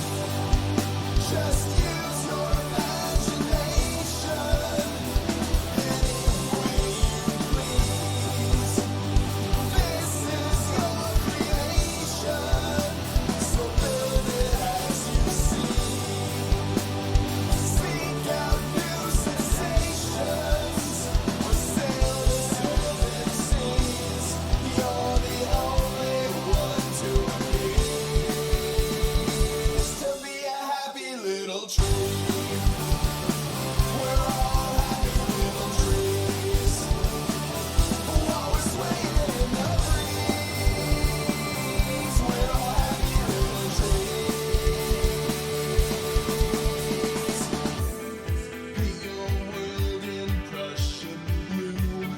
Give yourself a big bright sky. Add some white and burnt umber, and give your world highlights. You're the creator of this world. Find your freedom on its canvas. Make a small room of your own, or dream up entire planets. You can do what you want, just make it passionate. There are no mistakes, just happy accidents. Just use your imagination any way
your sky in phthalo blue,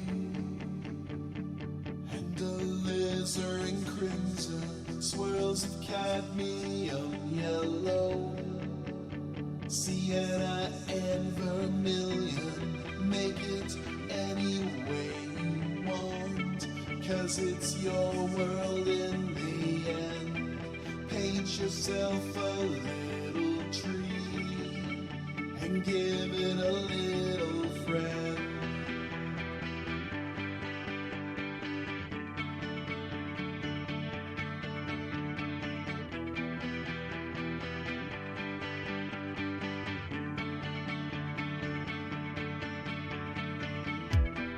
Pick the colors that you like, held together on your brush.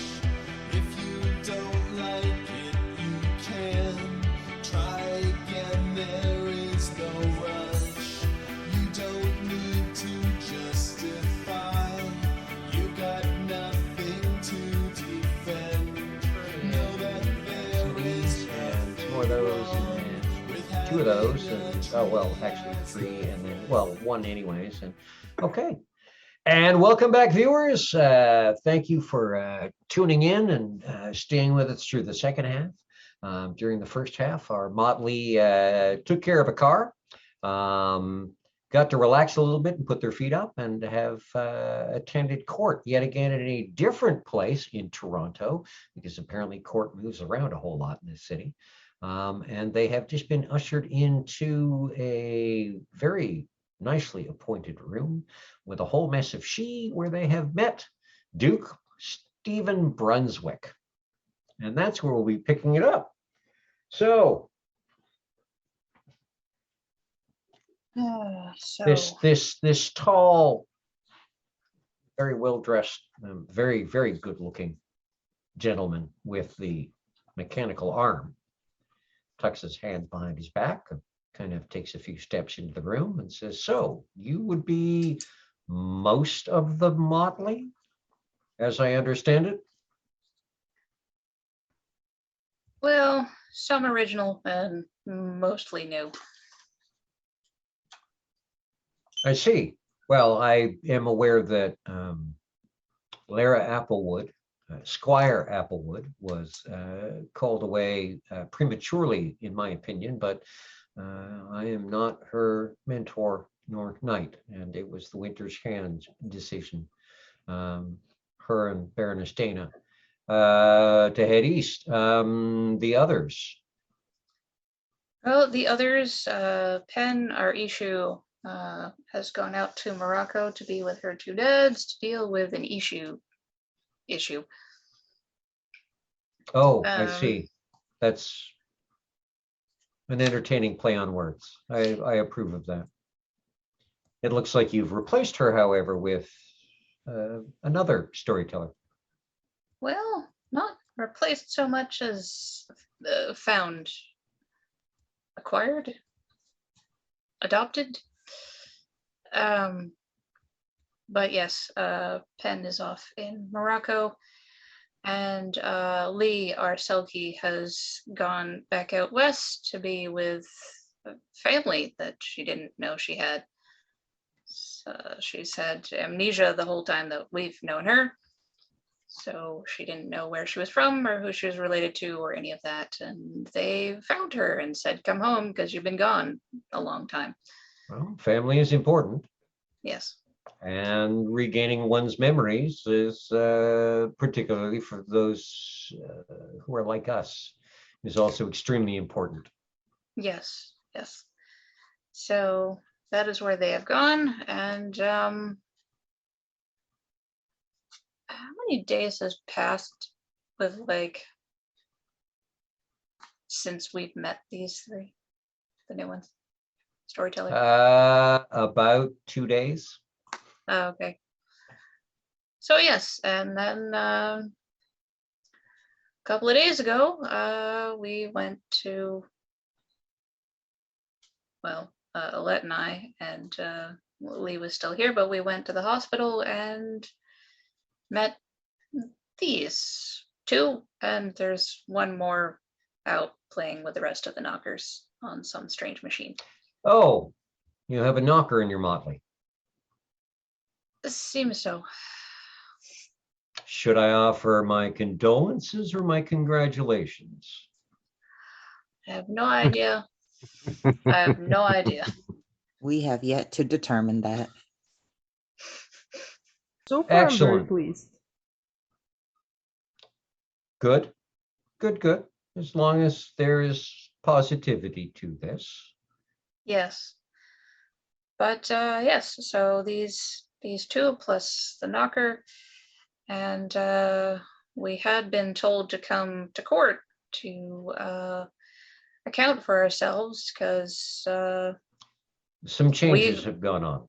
some changes have gone on and we've been missing.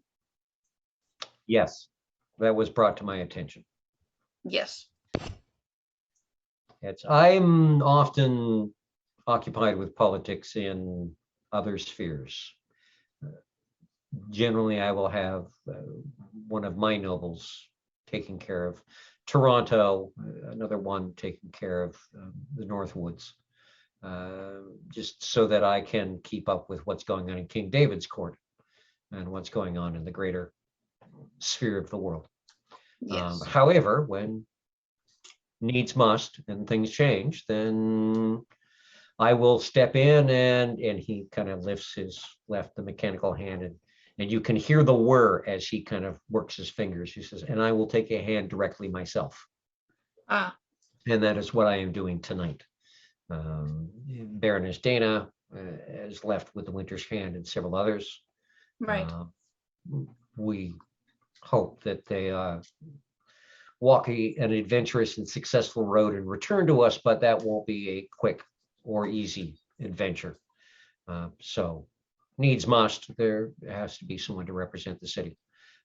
So I have called in Count Angus Byrne, and at this, one of the younger looking but very, very good looking, kind of nods towards the four of you. And he will be taking care of the city in my stead when I am not able to be here. These three new ones have been adopted into the motley and by the motley. Yes. Yes, they're now part of us, gesturing to They between Len and I. are aware of the oath the motley swore. Only just barely. And what have you been able to do about the TV show? Right. Well, we set out with the best of intentions.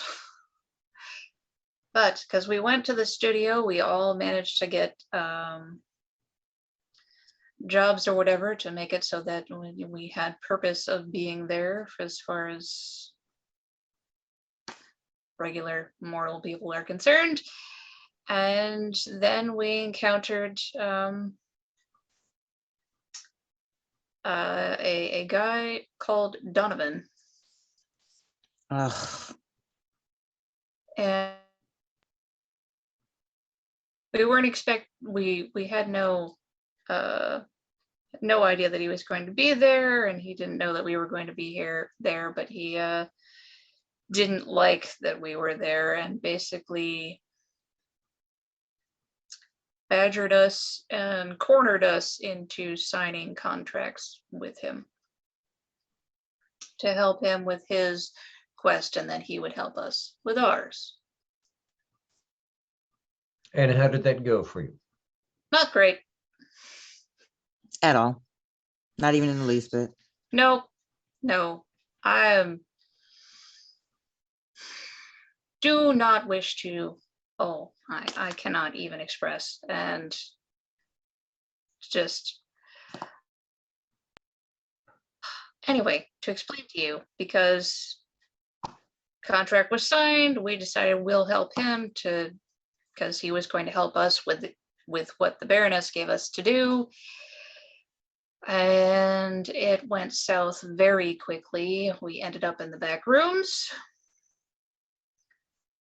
And then in a place of the dreaming called Town, which was some kind of Glamour mill where we ended glamour up mill having to monstrosity fight ginormous tree people. and caterpillars. Or I don't know. It was like with cat head, but it was huge, and there was many of them. And I don't know. We're alive, so that's the important part. But basically, we did all that. We helped Donovan. He managed to send us back to regular reality. And then we come to find out that like 4 months had passed. That can happen, yes. Yeah. So we've been away, and we've not gotten very far with much as far as our oath or the quest given to us. Well, I would expect and hope that you are going to apply yourselves to it. Yes, that is the. Well, of course, we've been given other things to do as well, so busy. We'll see what we can do to make things a little easier to get you back to the studio That would be appreciated. so that you can get in there and shut things down for us. Completing something would be good. That would be greatly appreciated on our side as well. And what does shutdown mean in this case? Like, Stop it. yeah, but like, if how, how do you stop a TV production? Like, if they have the money, they can, like, if we, I don't know, if we set a fire and burn everything, they can just do it somewhere else. I look at Lily. Well, not fire so much as, I mean, because TV shows get canceled all the time for varying reasons. So it was kind of on that idea, or even to, we had the idea that we didn't get to actually test it out to see if we could just change the story to make it actually worthwhile to happen.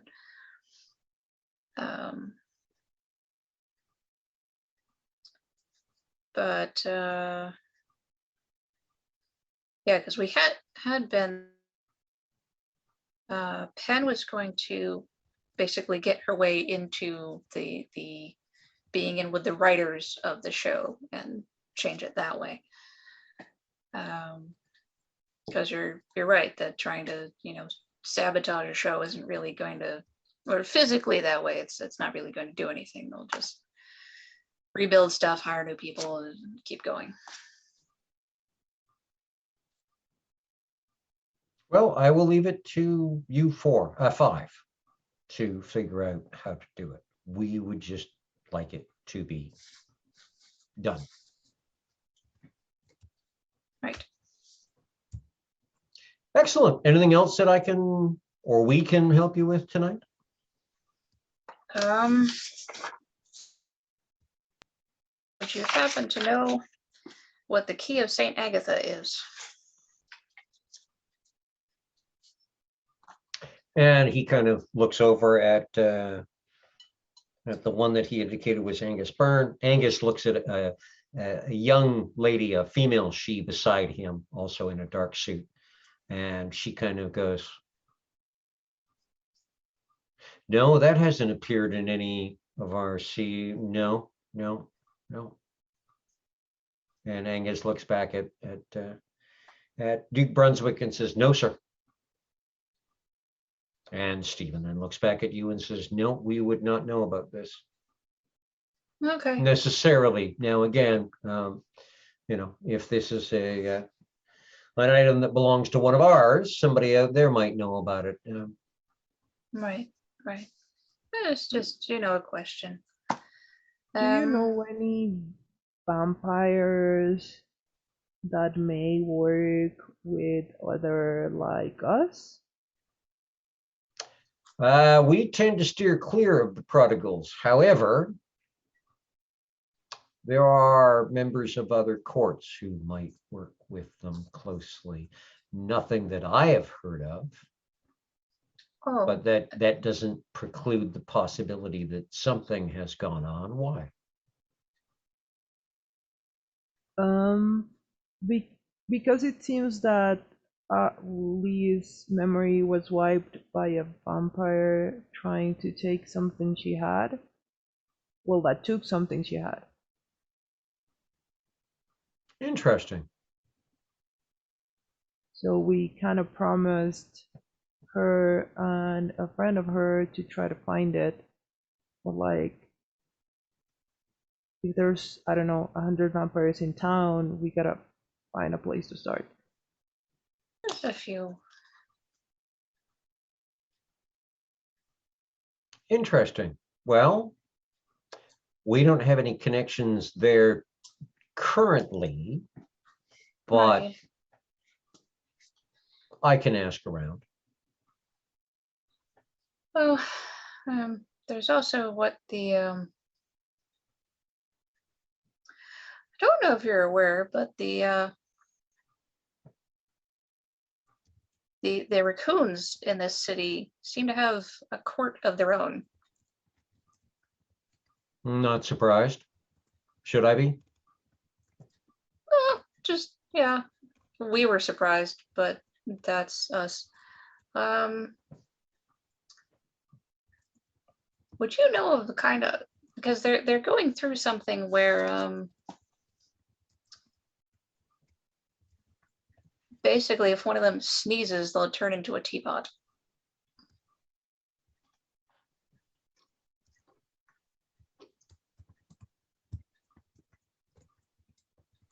So I don't know. We're thinking that they might have.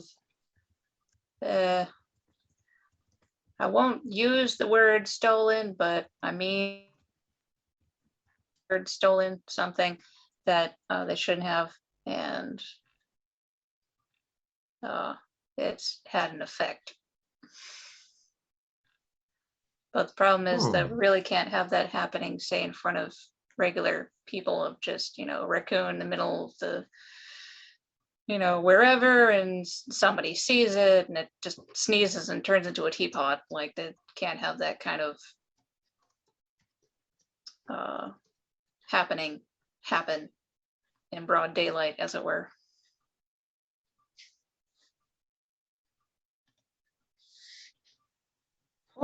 And he looks back at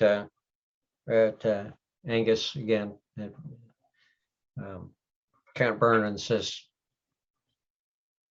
Hengayoke?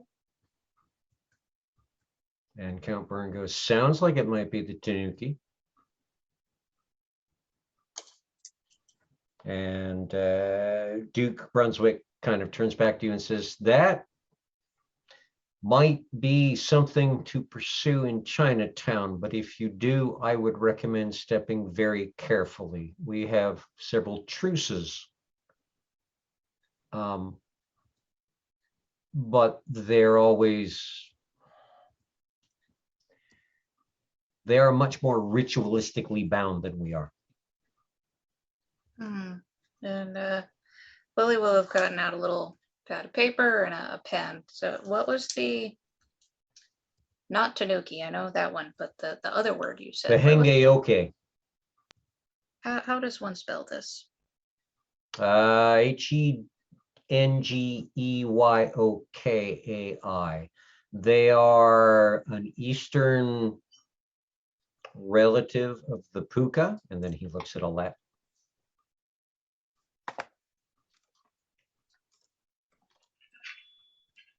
And they're in Chinatown? Different peoples from different parts of the world have come to this incredibly diverse metropolitan area, and they have all brought their dreams with them.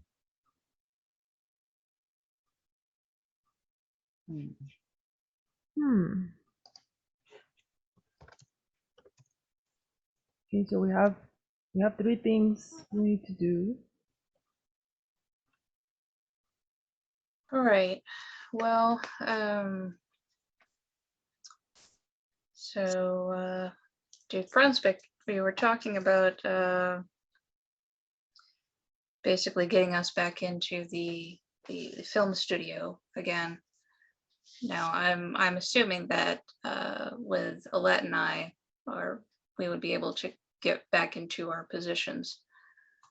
But the other three are new, and we'll need their ways. We can see what we can do to arrange things, yes. Like you have a roadie, you have a security guard, I signal to Hunter, and you have a maintenance guy, and I sign to the door. Vicky Volodymyr. Yeah, well, it's just because with Alette, because she works with the local zoo, so basically worked it out so that because they were using live animals for some of the scenes and stuff, so she got in that way. And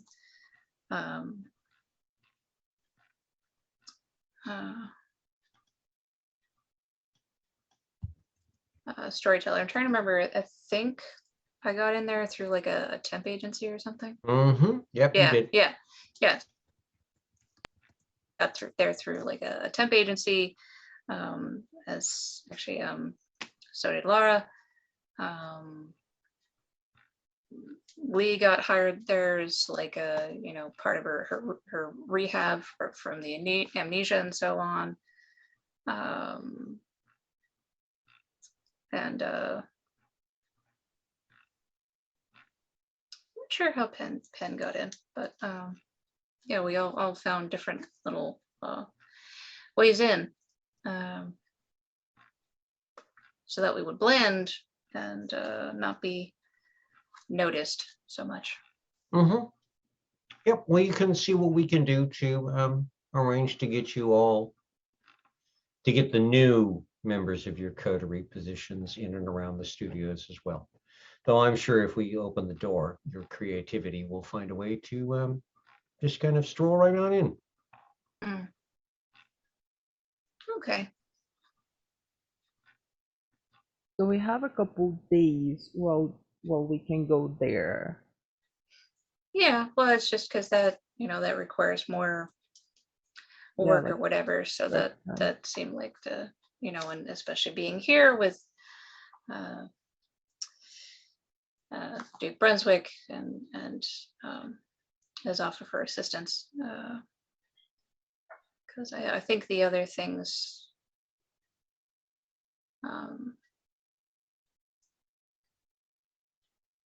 there's more stuff that we can probably handle, I think.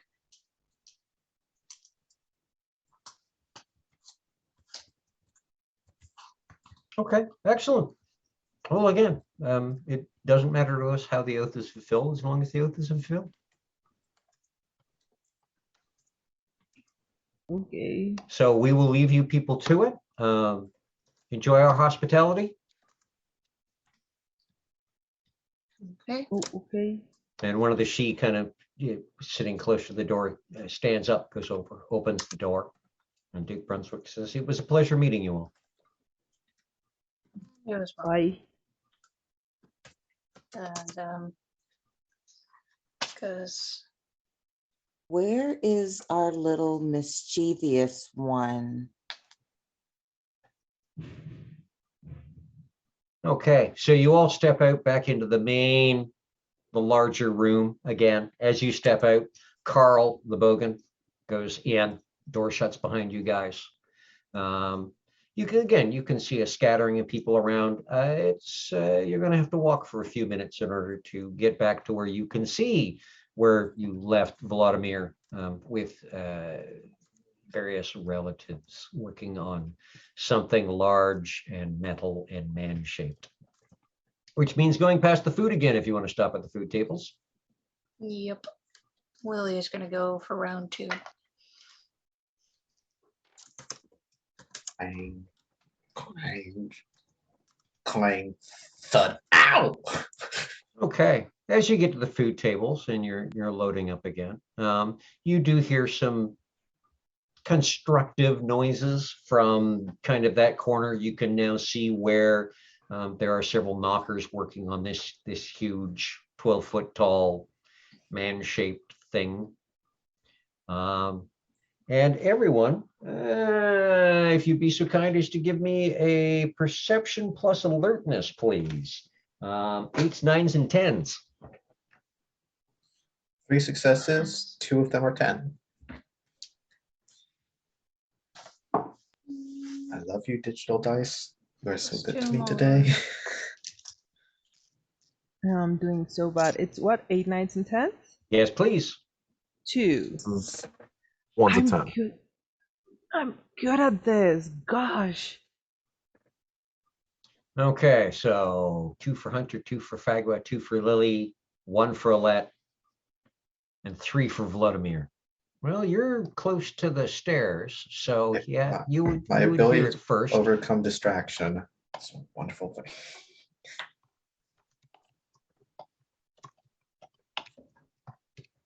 Uh-oh.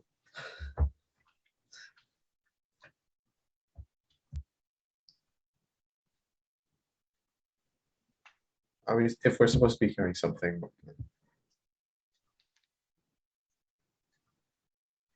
Yeah, check your chat. Ah. Okay. I don't have anything. Whispers.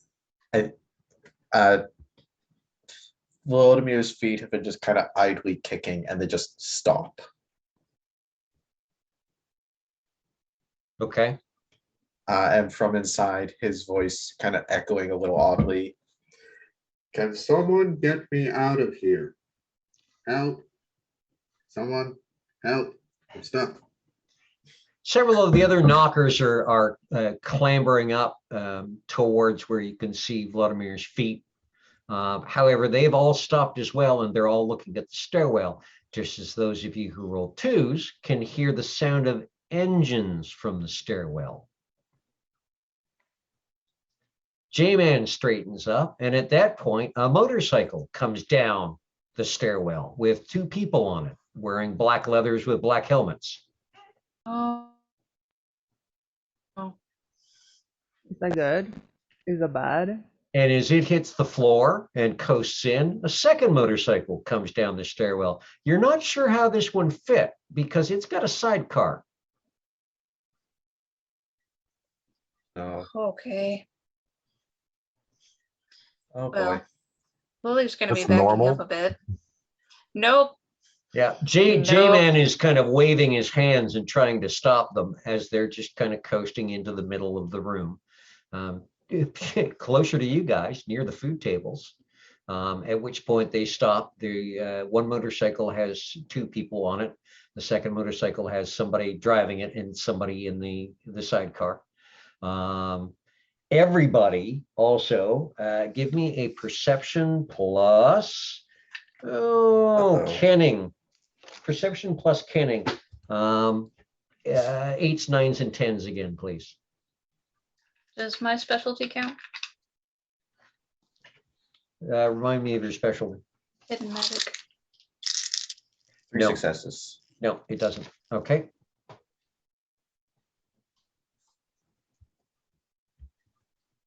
I need a new set of dice for this character. Yeah, you really do.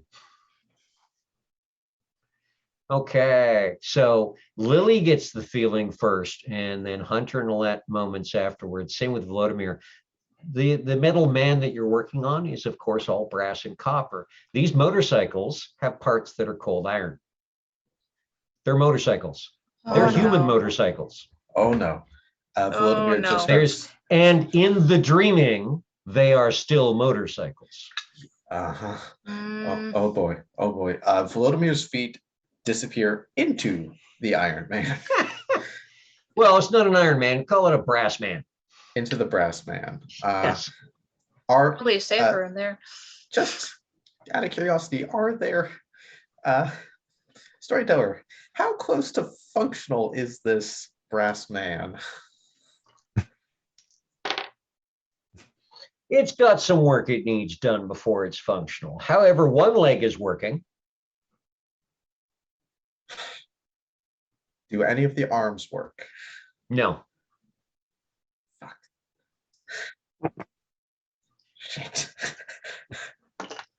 A string of curses comes out of the machine as Volodymyr Actually, has, there's a lot of curses coming out from the machine as more than just you find a way to squeeze themselves into it. yeah, part of Volodymyr's curses are now because he's just like, Yeah, you've got someone's. seriously. You Oh, got my someone's. face! Why are you stepping on me? Yeah, exactly. You've got someone's foot up your nose. It's probably one of us at a time. Get out, get out. I was your first, get out. You know, and somebody else's head is under your left arm and kind of shoved up into your armpit. And they're of course going, I have seniority. You get out. I'm older. I was the one working on the power plant. Get out. I was working on the head. That makes me the head man. You get out. Go sit on the shoulders. You go down and sit in the ankle. Why would I do that? If one of Why? you put the power plant Because- in the ankle, because none of you should you- touch a machine again. You don't have the wherewithal to hang out in the balls. You go to the ankle. There aren't any balls on this thing. That's where the goblins go. Exactly. Wait, what? And you hear a goblin go, hang on. No. You think I'm gonna stick you in the forearm with the weapon system? You don't get to touch those. So while there's lots of arguing going on there, the cyclists, the motor bike kicks the kickstand down with the heel, and they get off and they take off helmets. And the one on the bike with the sidecar is a she, but not your typical she. You'll also notice, by the way, the bikes are black. And they have a coat of arms kind of symbol painted on the side of the gas tank, which is a silver background with a black unicorn head on it. Kind of, you know, done airbrush style. It looks good, but it definitely kind of potentially, oh, actually, yeah, hang on. Anyone who wants to can roll intelligence plus, we'll use gray mare for 7 to 10 to be able to tell the symbol.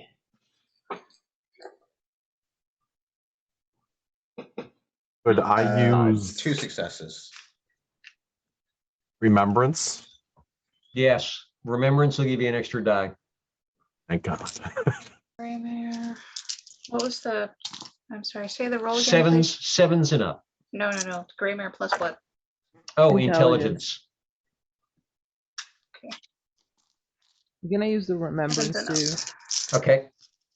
Okay, it's 2. Come back here.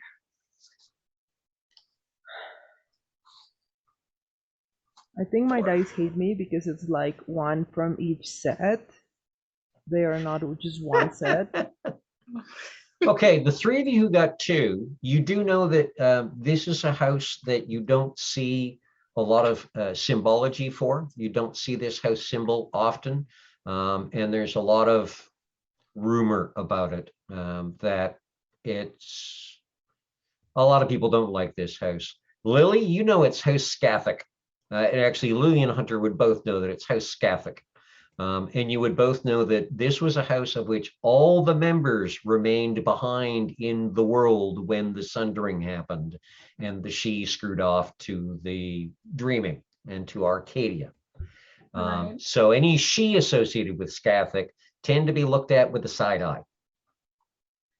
Hunter, you would also know that just because of their history and lineage, they are the only Fae that really don't care a whole lot about cold iron.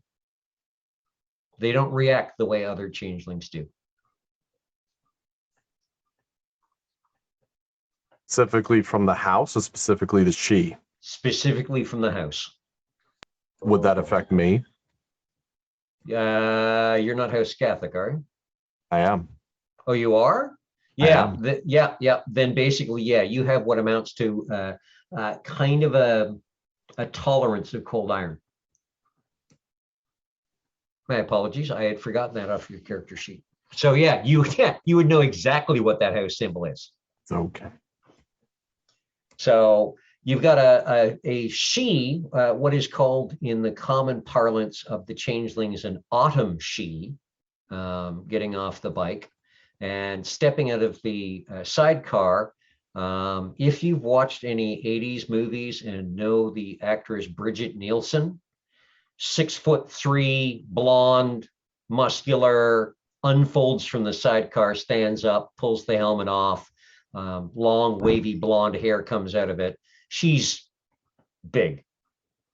The two on the second bike both pull their helmets off, and it's two women, very kind of narrow-featured, almost Vulpine, one could say. One has a shock of red hair. It's cut fairly short with a black streak down the middle. The other one has the same haircut, only her hair is kind of a silvery color with a black streak down the middle. And J-Man is like, you can't bring those in here. We've talked with you about this before. This disrupts people. And the male she kind of looks at him and goes, shut up. I need to see the Duke. Thank you. We need to see the Duke. And J-Man is kind of like, you know where he is. He's over in Niagara. They've wayfared a door. It's over in the wall. And the tall she and the taller woman head in that direction. The other two stay. The other two are hanging out on the bike still, though they're definitely giving the four of you over by the table a look. I'm gonna try to like move a little bit around, like flanking. Okay. See if they follow me or if they were looking at the table area. Very wise, very smart. Yeah, give me a perception plus alertness. Oh, 6s and up. gosh. 6s and up. I hate my Actually, guy. make it 5s and up because you're doing something really smart. Yeah, let's see if the cat helps with the roll. Got assistance. 1, 2, 3, 4. No, they are definitely not watching you. They're watching someone else at the table. Uh-oh. Can I narrow it down to whom Uh-oh. with that roll? Not quite. Okay. Not quite. Now, there's a lot of attention suddenly towards this. You notice a lot of the other changelings in the area are kind of moving almost centered around the bikes. And these two have what they strode off with intent towards back where you guys came from. They walk past you guys. They don't even look at you. They're just straight on back. They're heading back for, obviously, to go talk with Duke Brunswick. So they head back there. And as they do that, suddenly there's some shouting and yelling from near the staircase again. And there are several J-Man and several other changelings, mostly younger looking, a couple of she, a couple of Puka, an Ishu are running around all over the place.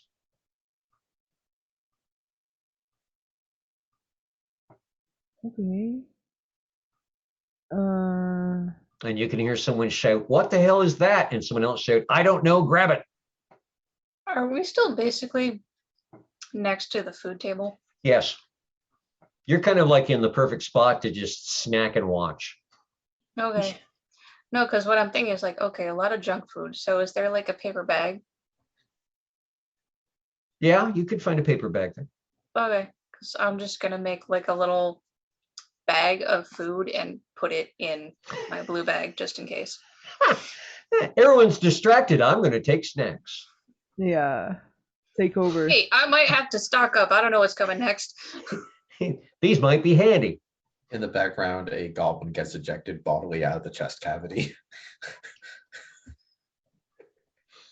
Okay, now I specifically, because you guys are still at the table in the same spot, Hunter, Alette, and Lily, I would like you to roll me perception plus alertness.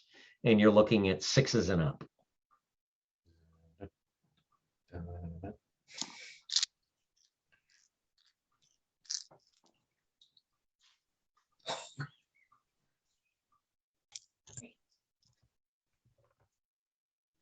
Okay, hang on a second.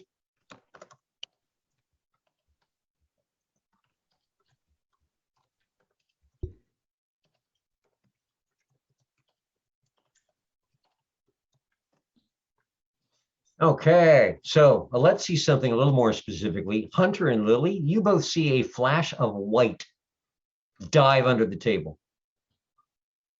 Where? It seems to have come from somewhere around towards the stairwell or the people in the cluster of stuff going on there. Stairwell that they came in at. Yes. Yep. You'd go over to the table and pick it up. The whole, oh, well, you can do that. Yeah, again. I was like, the whole table? What the? He doesn't pick it up like it stays flat. He just picks up the side of it. He's like, what the hell was that? So the food just goes. Kind of. It slides. It doesn't, but Just a he couple. just wants inches. to see what's under it. Alette goes under the table. You lift the table just enough for Alette to dive under the table, apparently. What do we see? What do I see? I kind of Lily's gonna back up from your shenanigans I hold out my a little arms. bit. Okay, and there is a small free bundle that just launches himself into your arms. And so I ask, what's wrong? What is going on? And the furry little face looks up at you and goes, "Oh, we found you. This is wonderful. We need a hand. With what? Things are happening. What kind of things? Our seers have told us that things are happening and you're the one to help us." Okay, tell me what I need to do. You need to come to the gathering place, and then we're going to equip ourselves with rations, what you would call snacks, and then we are going to go north into the wilderness. We have to help. Who are we helping? The seers aren't too sure about that, but we're helping. Meanwhile, the two of you by the table can hear squeaking and chittering and stuff coming from under the table. Yeah. Obviously, Alette and something else. It's a very reminiscent sound, Lily. You've heard this it's not many like nights if ago. Lily's heard this before, then she's gonna edge closer and see what she can see. Yeah, Alette has a little bundle of white and cinnamon fur in her hands. Oh, it's Mr. Clean. And, He's the cat's pajamas. Pajamas. and from somewhere under one of the other tables, there is indeed one tiny little voice that Alette hears going, "He's the cat's pajamas." That's the thing you guys were talking about the other day. Yeah, it's basically the king of the raccoons of Toronto. It's Just not a when I thing. thought I heard It's it a all. raccoon. And his name is Mr. Clean. And he's the cat's Shakes his pajamas. head. He puts the table down. Okay. Alette kind of reach over the table, grab some snacks, and she hands it to the raccoons. It's like, it's kind of busy in here. So take these snacks and I'll meet you at the gathering place. Okay. And Mr. Clean goes, "Okay, where's Gary?" Gary? "Yeah, Gary came in with me. Just Gary." I haven't seen him. Gary? Yeah, Gary. and there's kind of a squeaking from several tables over going, I'm under something. So There are Liz, feet everywhere. what's going on? So she comes out from under the table. She's kind of cradling. She's for those of you who have not met Mr. Clean, he is not a large raccoon, but he is an albino raccoon. So white fur and kind of a cinnamon colored mask on his face, and his paws and the rings on his tail are all kind of a cinnamony color. And he's curled up happily, apparently, in Alette's arms, chewing on something that she handed him from the table. I gave him a strawberry. So now he's white and cinnamon and red. Something's going on in the north. What kind of something? I don't know, but apparently I'm being summoned to, I What? guess, protect the raccoons. Like just you, or is okay, like all of us? I think just me. What? But what if it's a big something?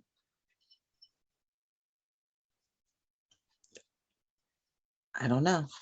And there's a squeak, and there's another raccoon wrapped around Alette's left ankle. You know, Alette can hear him going, ha, I have found you.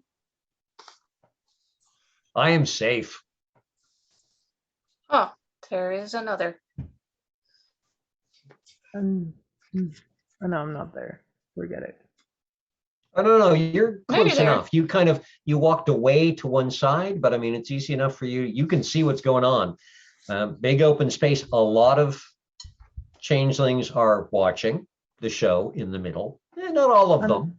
The knockers are still working on their brass man for the most part. They've kind of gone, rodents, whatever.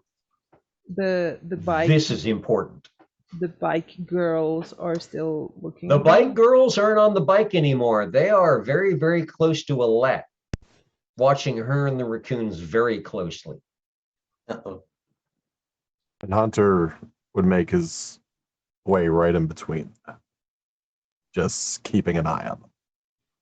I hand the raccoons to Lily. Oh, hello. Hi. There you are. It's so fuzzy. And I approach those two. I'm standing next to Hunter. Hello. The redhead one says, kind of wrinkles her nose and goes, hi. So I noticed you, notice me, notice you. And the silver-haired one goes, oh, you're quick. We like that. I'm Kit. And the other one says, I'm Kira. Are you here for me? And Kit kind of looks at you and says, we're not sure. We've seen you before, though.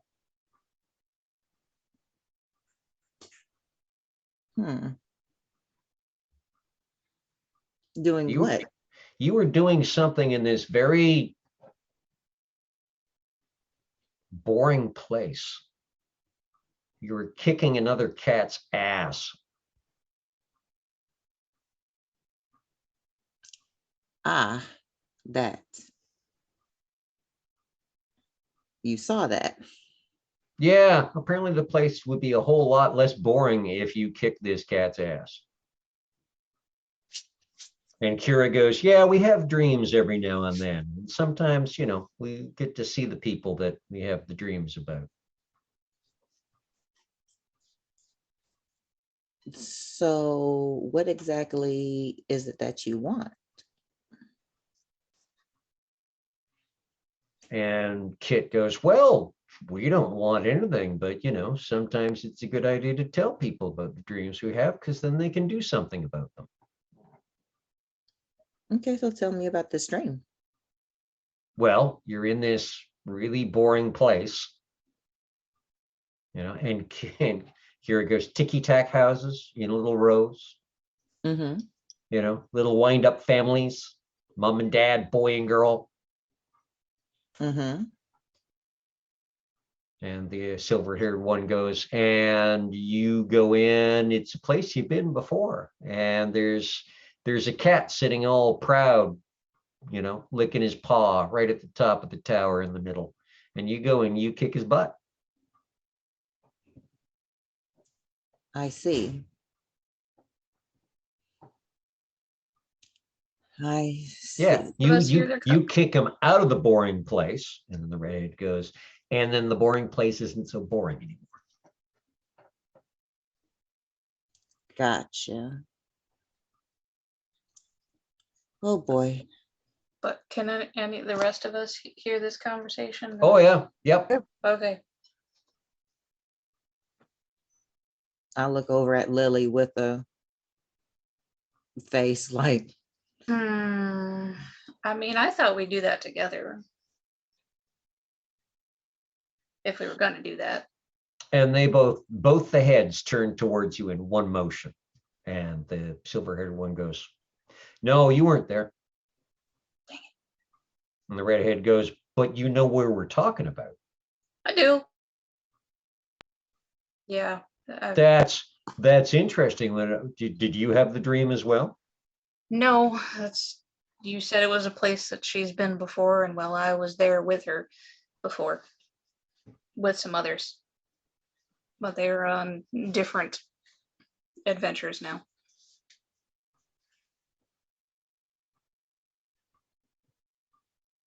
But yeah, I know the place you're talking about, and I bet I know the cat you're talking about too, and he deserves to have his butt kicked.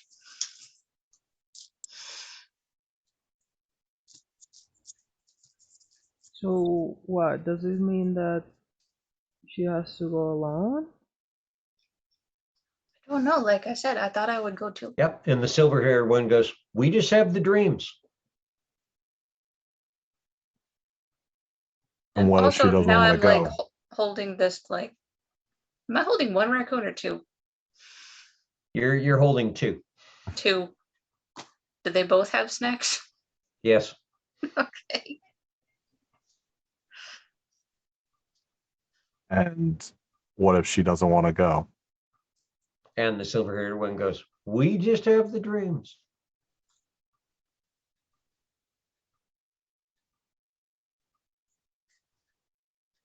I don't think I have much choice in this. Hmm. It is your choice.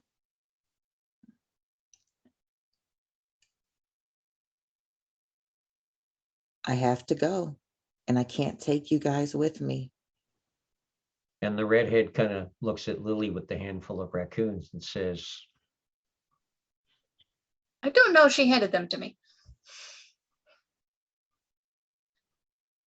and the silver-haired one says, but what were they telling you about? That they came here for me. There's something I have to do in the northern forest. The redhead goes, well, you got a choice, don't you?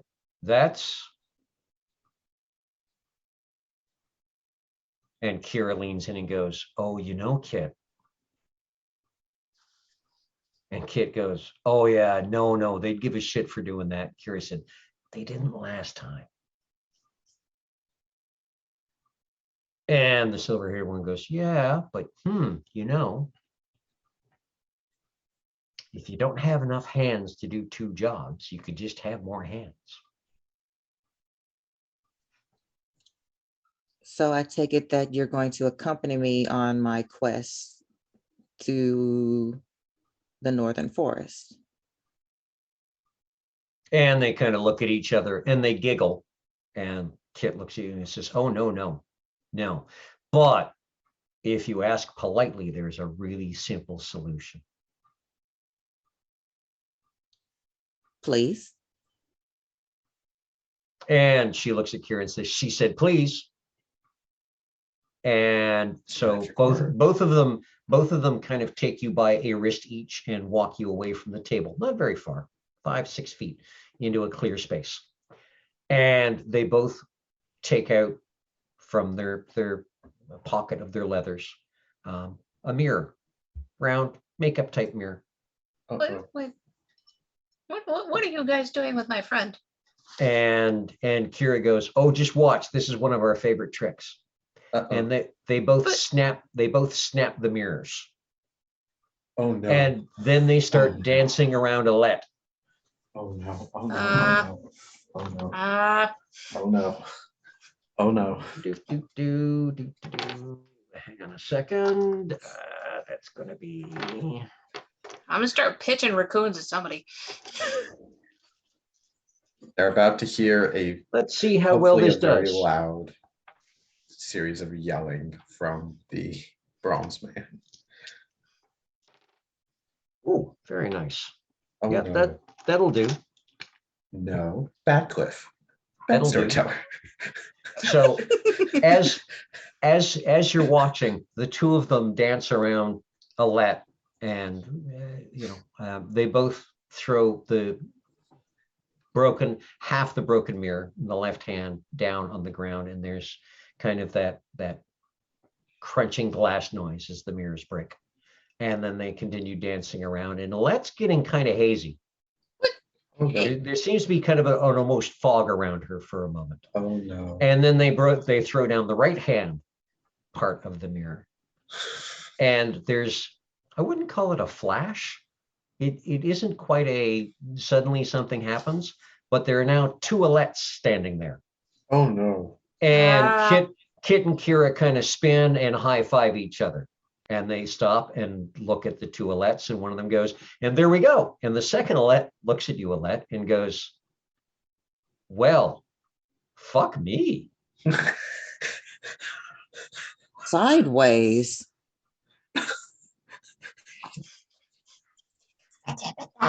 I hold up my hand to her. And she doesn't move identically. She's like, "Okay, I've got free will apparently." And then she holds up her hand and she just lightly kind of taps yours. And it's like, "I'm Alette." What I'm did you Alette. do to my friend? And Kit goes, "Now she can go do both." And Okay. Kira says, "It'll last a year and a day, and then you have to come together again, and then you both." Okay, so that's not permanent. Oh, no. What if they No. don't? At They don't meet. At which point, from behind all of you, back towards the doorway, you hear a very loud voice shout, Uh-oh. "Barfredrag! What the? No one uses Discord in my court."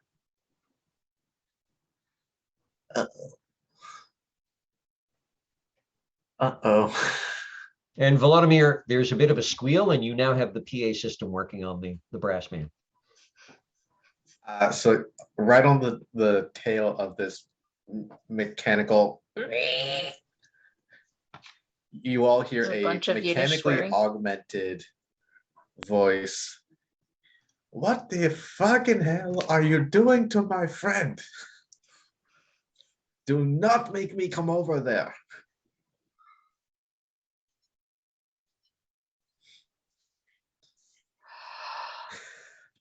So Alette number 1 hands Alette number 2 the raccoons, and Oh, she Lily's still holding them. You have to take them from me. Mm-hmm. Also, I have strawberry mashed into my dress. I reached Gonna be for the drunk. raccoon. I'm gonna hand you these and be like, this is worse than toddlers. The raccoons happily crawl into Alette number 1's arms. And so I pass over the raccoons to Alette number 2. And Alette number 2 takes the raccoons and goes, "Well, hello, cat's pajamas." And Mr. Clean kind of sniffs and goes, "Okay, this is really strange. They both smell exactly the same." And the second raccoon goes, "I know, right? Weird. People don't do this." And I tell them, Trust her. You can trust her. I am her. And She is me. yeah, yeah. And Mr. Clean goes, well, yeah, we trust her because we trust you and you're her and she's you. And that's kind of cool. So Can she kinda- Lily still identify which is actually no able to tell which is which, right? Oh yeah, Because they're yeah. identical? It's not too confusing because well, actually, it is too confusing to say which is which because where there was one, there was two, and Right. there was no suddenly there's one to the left or the right. Where there was one, there was two. Right. It's like I'm thinking that Lily would like walk up to one and kind of like test, poke in the shoulder, and no, that's no, that looks, and then go over to the other one and test that one. And oh, Alej, what is going on? She nods to the other elect to kind of signify, it's okay for you to leave. So she can walk off with the raccoons on their merry little mission. And Okay. the original elect says to Lily, I have to go to town. But alone? I mean, Last time we went, I almost lost you and the rest of the motley. They are not ready. Oh, son of a. Okay, so What? from behind you, not as loud this time, but there's a very stern, nobody does anything before I tell you that you do something. And there is a ripple of glamour through the room, and none of you wants to do anything for the moment, except pay attention to the person talking. For those of you who are more familiar with Vampire the Masquerade, consider that Majesty just got invoked. Oh boy. It's kind of the same thing, except there's no roll to resist. If you want to resist, you actually have to start blowing willpower. Hmm. And as you turn and look in that direction, you will see Lord Duke Brunswick with all of the she behind him and the two that were on the motorcycle with the sidecar standing beside him. And he does not look happy.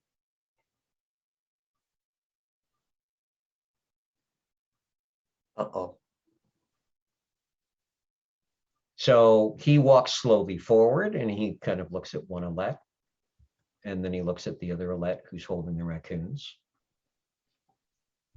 And he says, and then he turns to the two Fox Puka and says, right, you want to tell me why you broke one of the few edicts I have about using dark arts in my court?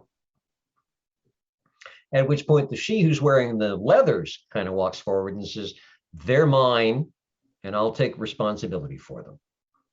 And without even turning around, Duke Brunswick says, Leon, you can shut the hell up.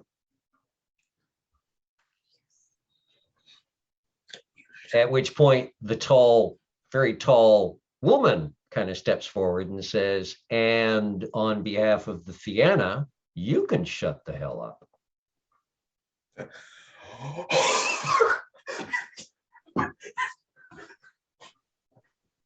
At which point Duke Brunswick just kind of sighs and pinches his nose between forefinger and thumb and says, a headache. I have a headache again. This is why I don't like coming to Toronto. Toronto gives me headaches.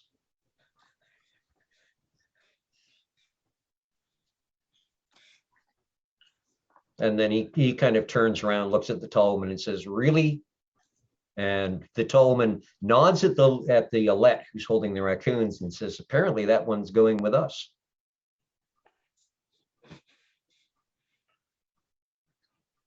At which point the she in the leathers goes, and apparently for at least, well, a year and a day, and then she'll come back and find the other one who's going somewhere else, I would expect. And he looks at the the two other motorcycle riders, the two young ladies, and they kind of nod their head and go, she had, yep. And the silver-haired one goes, she had two deises, two fates. So destiny required two of her. And this time he pinches the bridge of his nose between thumb and forefinger and says, yeah, I completely understand the headache thing, Stefan. Completely. And Duke Brunswick looks at him and says, you know, every time you people come to town, thankfully it's only once in a blue moon. At which point the motorcycle chic says, well, you know what, if the prodigals did not need our help, we wouldn't be here asking for it.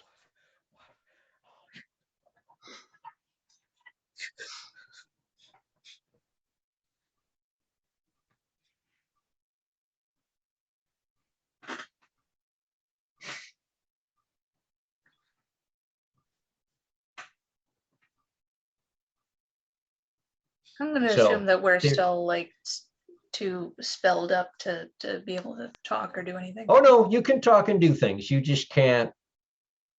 Everything is polite at the moment.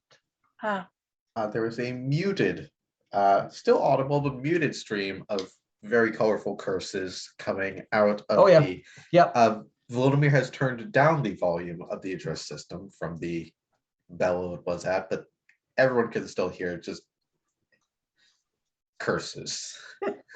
Oh yeah, yeah. Inside the brass man, one of the other knockers who's upside down above you is just like, is that one of the pointy-eared bastards flashing his scent glands around? I bet you it is. Son of It's a bitch. whole bunch of the That pointy-eared means, bastards. holy crap! Yeah, well, you can see outside. I can't see outside. And then suddenly What's a Fiona? he's in your face, kind of shoving your head out of the way, going, I want to see what's outside now. At which point one of the goblins is crawling up over your shoulder going, I want to see too. Hang on. So yeah, from Whichever the one of you direction. can tell me what a Fiona is can look out of the left eye slot.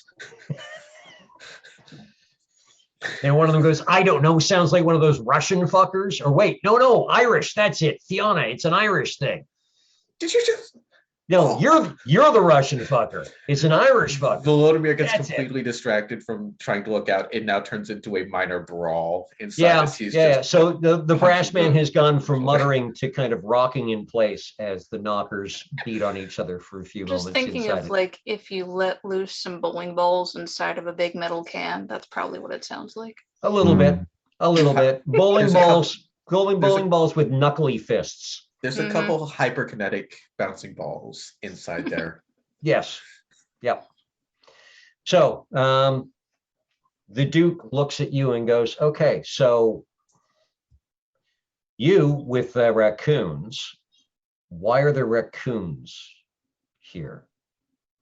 That's Mr. Clean, the white one. He's the cat's pajamas. And Gary, everybody else just hears squeaking as Gary just waves his little arms. Alette and the other Pukas can hear it. He's the cat's pajamas.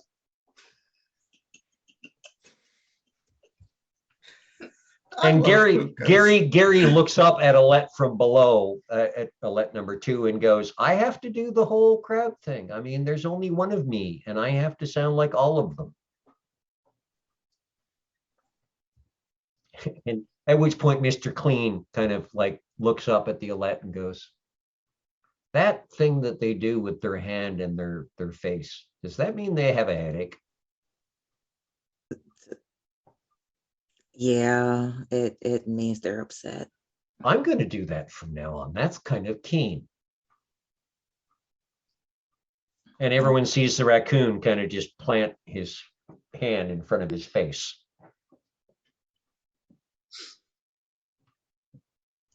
Okay, so Duke Brunswick's like, okay, so that one's going north with, and he looks at the tall woman and she goes, apparently. And both of the fox pukas are nodding their heads. And at which point he turns and looks at Count Byrne. And Count Byrne then looks at several of the she that he's got. This pack of she in well-cut suits and ties. And one of them kind of nods and says, yeah, I saw that. It's weird. I saw her at several different places. I thought it was just convergent destinies or divergent destinies. I wasn't sure what was going on. You know, she's apparently in another place on a trod. And Byrne looks back and goes, so there's a whole lot of domino effect going on where the Duke looks at Byrne, Byrne looks at somebody looks back at them, they turn back. So there's this ripple effect going on. And Duke Brunswick looks back at Alette number 1 and says, so you need to go someplace as well, apparently? Apparently. Do you know where you have to go? Do you understand this? Partly. Okay. Do you need any assistance or any help getting to where you need to go? No, I think I got it from here. I'll just go the route I went last time. Oh, I no. I hope it's a safe route. And you're good with there being 2 of you. Oh, wait, no. At Just which that- point the really tall woman just walks past him, pats him on the shoulder of the mechanical arm and says, don't worry about it. We've got this from here. And he once again does the prodigals. One day. I don't like dealing with prodigals.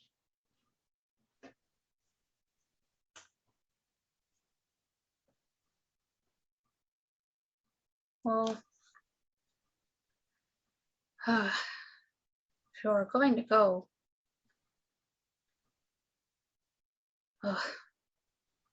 it's hard. I don't know which one of you to hug. I'm gonna hug you both. Are you hugging the one with the raccoons first? No, that one's One second. without the raccoons. One's without raccoons is first. I told you. Covered in strawberry now, so and apparently I'm sharing it with Alette number 1. Bagua is going to take out of her pouches 2 seashells. And it's gonna give 1 to each Alette. Okay. And In order to hug Lily, the Alette holding the raccoons hands the raccoons to the other Alette so she can properly hug Lily. I see. And then after that hug is done, she takes the raccoons back from Alette. And as she does, she leans in to whisper to Alette, this is kind of really fucking weird, you know? You think? Yeah, just a little bit. So you sure that you're good with town and I'm okay with the north? I mean, I can flip you. No, it's fine. Okay, don't go by the back rooms this time, okay? Because that shit sucked. I know. I know. I've had enough almond water to. I know. Yeah, and when you see that little bastard Donovan, you smack him once for me before you smack him twice for you. Oh yeah, because I need to know what the hell happened. Oh yeah. Yeah, you make sure to kick his butt and you make sure that if he's not taking care of that town, that you take care of that town. So I guess I'll see you in a year. Year and a day, I guess. I don't know. Keep your cell phone handy. Hang on. And she kind of pats herself down and goes, oh, yeah, I have a cell phone too. Wonder if it's the same cell phone. Is it the same That's the number? Same number. That's kind of weird. Hang on. Let me send a text to myself. And she taps on it for a second. And then the phone in your pocket vibrates. Ah, And she goes, okay, well, that's handy. It is the same phone. so Year and a day. year and a day. I have to say my goodbyes. Yeah, well, yeah, I have to say my goodbyes too. Okay. Lily's just like looking back and forth between the two of them, just like, oh, what? Oh, dang it. Lily, Yeah. As much as this is the one holding the raccoons, as much as I would love for you to come with us, they need you. Last time, you, Lara, Penn almost didn't make it. Lee barely made it out. Mm. It has to be me.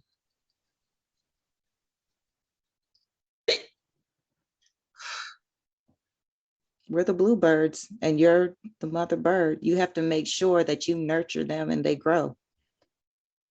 Yeah. And yeah, you're right. You're the strong one physically. So rest of us are kind of little. Well, I mean, Lee was tall, but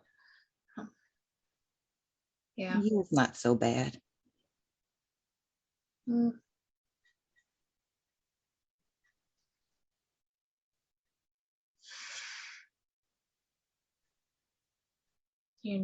Will you need anything? I'll be okay. Mm. But I mean, give everybody else a little something. Are you sure? I think everything that you have, you need to give to them. Mm. Mm. Okay. And Lily's gonna hug the Alette that is talking to her. The Alette without the raccoons goes over to Hunter. You're the muscle now. It's up to you to protect them, and you are going to move mountains. I Okay. did swear an oath.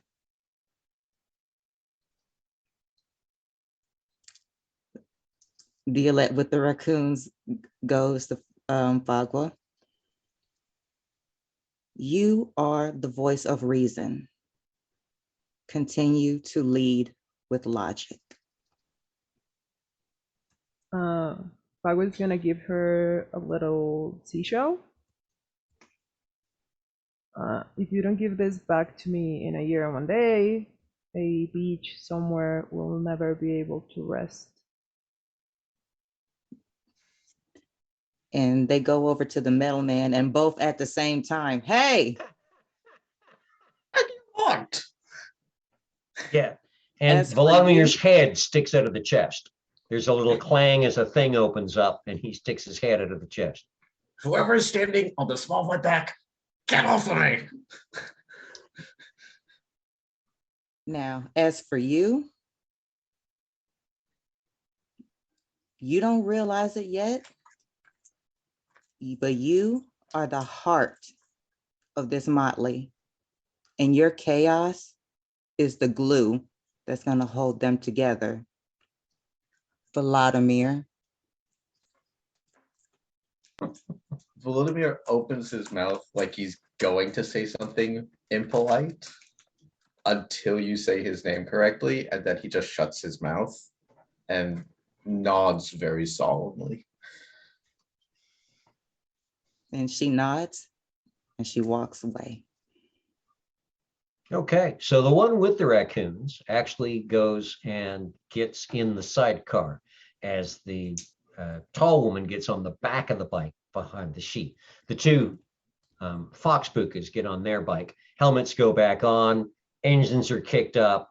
You can see Brunswick just shake his head as she turns around and motions to the other she, and they start heading back. J-Man is kind of sitting there doing the same thing against the wall, just kind of going, oh, geez. A lot of people are watching the bikes as they're revved and turned around, and they go back up the stair.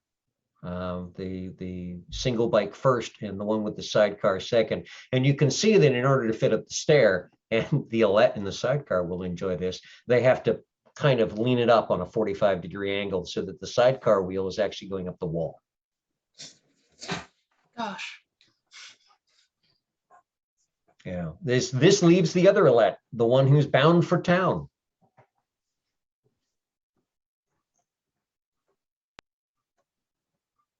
And she just kind of looks back at everyone, does a little nod, and leaves. And that is a perfect and beautiful place to wrap it, with everyone still in the court and Alette on her way to not one, but 2 different destinies. And if you don't think I'm not having you back in a year and a day as a guest again, you're nuts, because we got to bring the 2 Alettes back together. We cannot leave them split apart. That What is just not happens going to if work. they don't?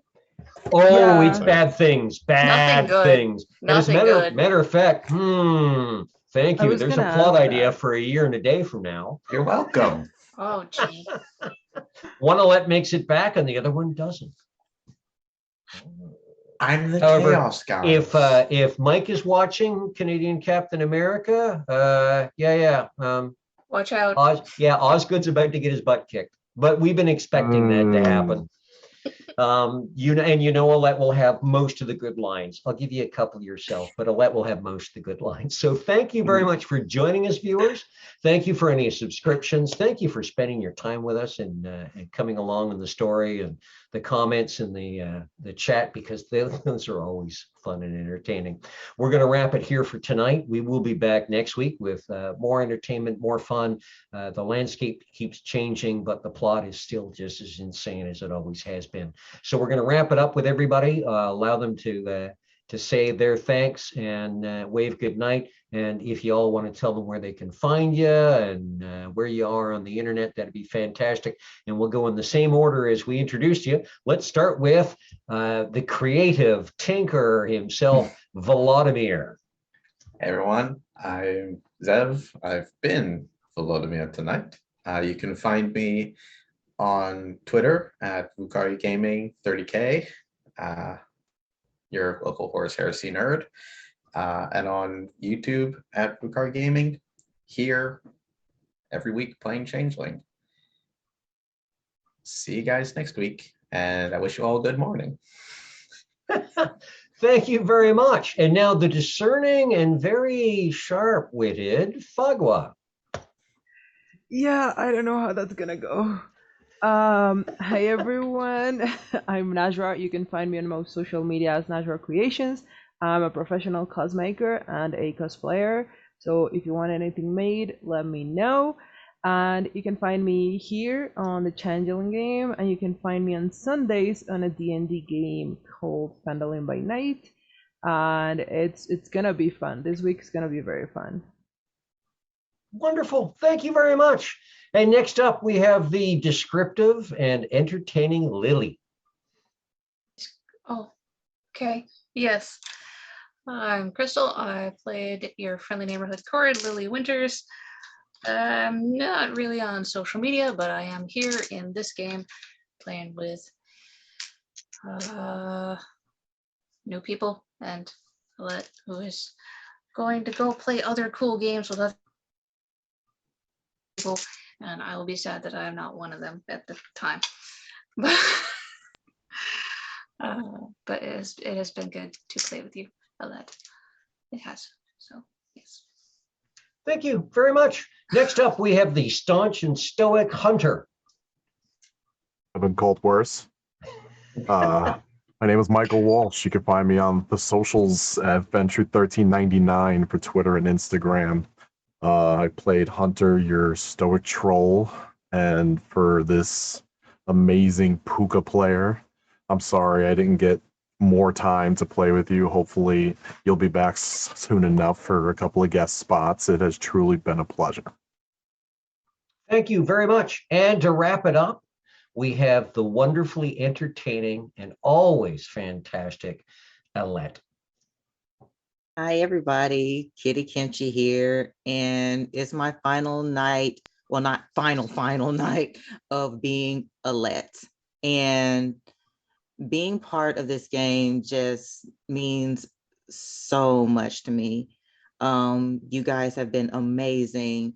The old Motley have been amazing. I can't wait to see what hijinks you guys get into and the shit Vladimir is gonna get you into. And I can't wait to come back. Like this has just been amazing. And you can catch up with me and all my Blasianness on Twitter at yep, she's Blasian. And we expect to see some awesome stuff out of you as you roll into new games and new horizons and new wonderful things. And oh yeah, we'll be just like the rest of the old Motley. When the time is right, we'll be tapping to come back and guest because we'll be missing you every day that you're not here. And my name is Cliff. I've been the storyteller for tonight, which means I toss out the little bits of the plot pieces and the players do interesting and insane things with them. You can find me as the Vintage GM on some of the socials. My link tree is just right over there. We're going to thank Vancouver by Night for hosting us. Go check out their YouTube. There is a contest coming up for subscribing to the YouTube. They are at about 850-ish, give or take, subscribers. We're aiming for 1,000. So stay tuned for how you can be entered in a draw for some amazing prizes. Also, check out the Vampire Takeover on Saturdays, where I am part of the Delves into Darkness Vancouver by Night crew with some amazing people. They've got D&D on Fridays and Sundays on this channel. They've got all sorts of stuff going on, and we'll have like new stuff coming down the pipe as well. So keep an eye on the socials for Vancouver by Night to see what's going on. And thank you again for joining us. It is always wonderful having you along for the story, and we will see you next week. Love you all. Stay safe, stay healthy, and we'll see you in 7 nights. Eat a Good big breakfast. morning.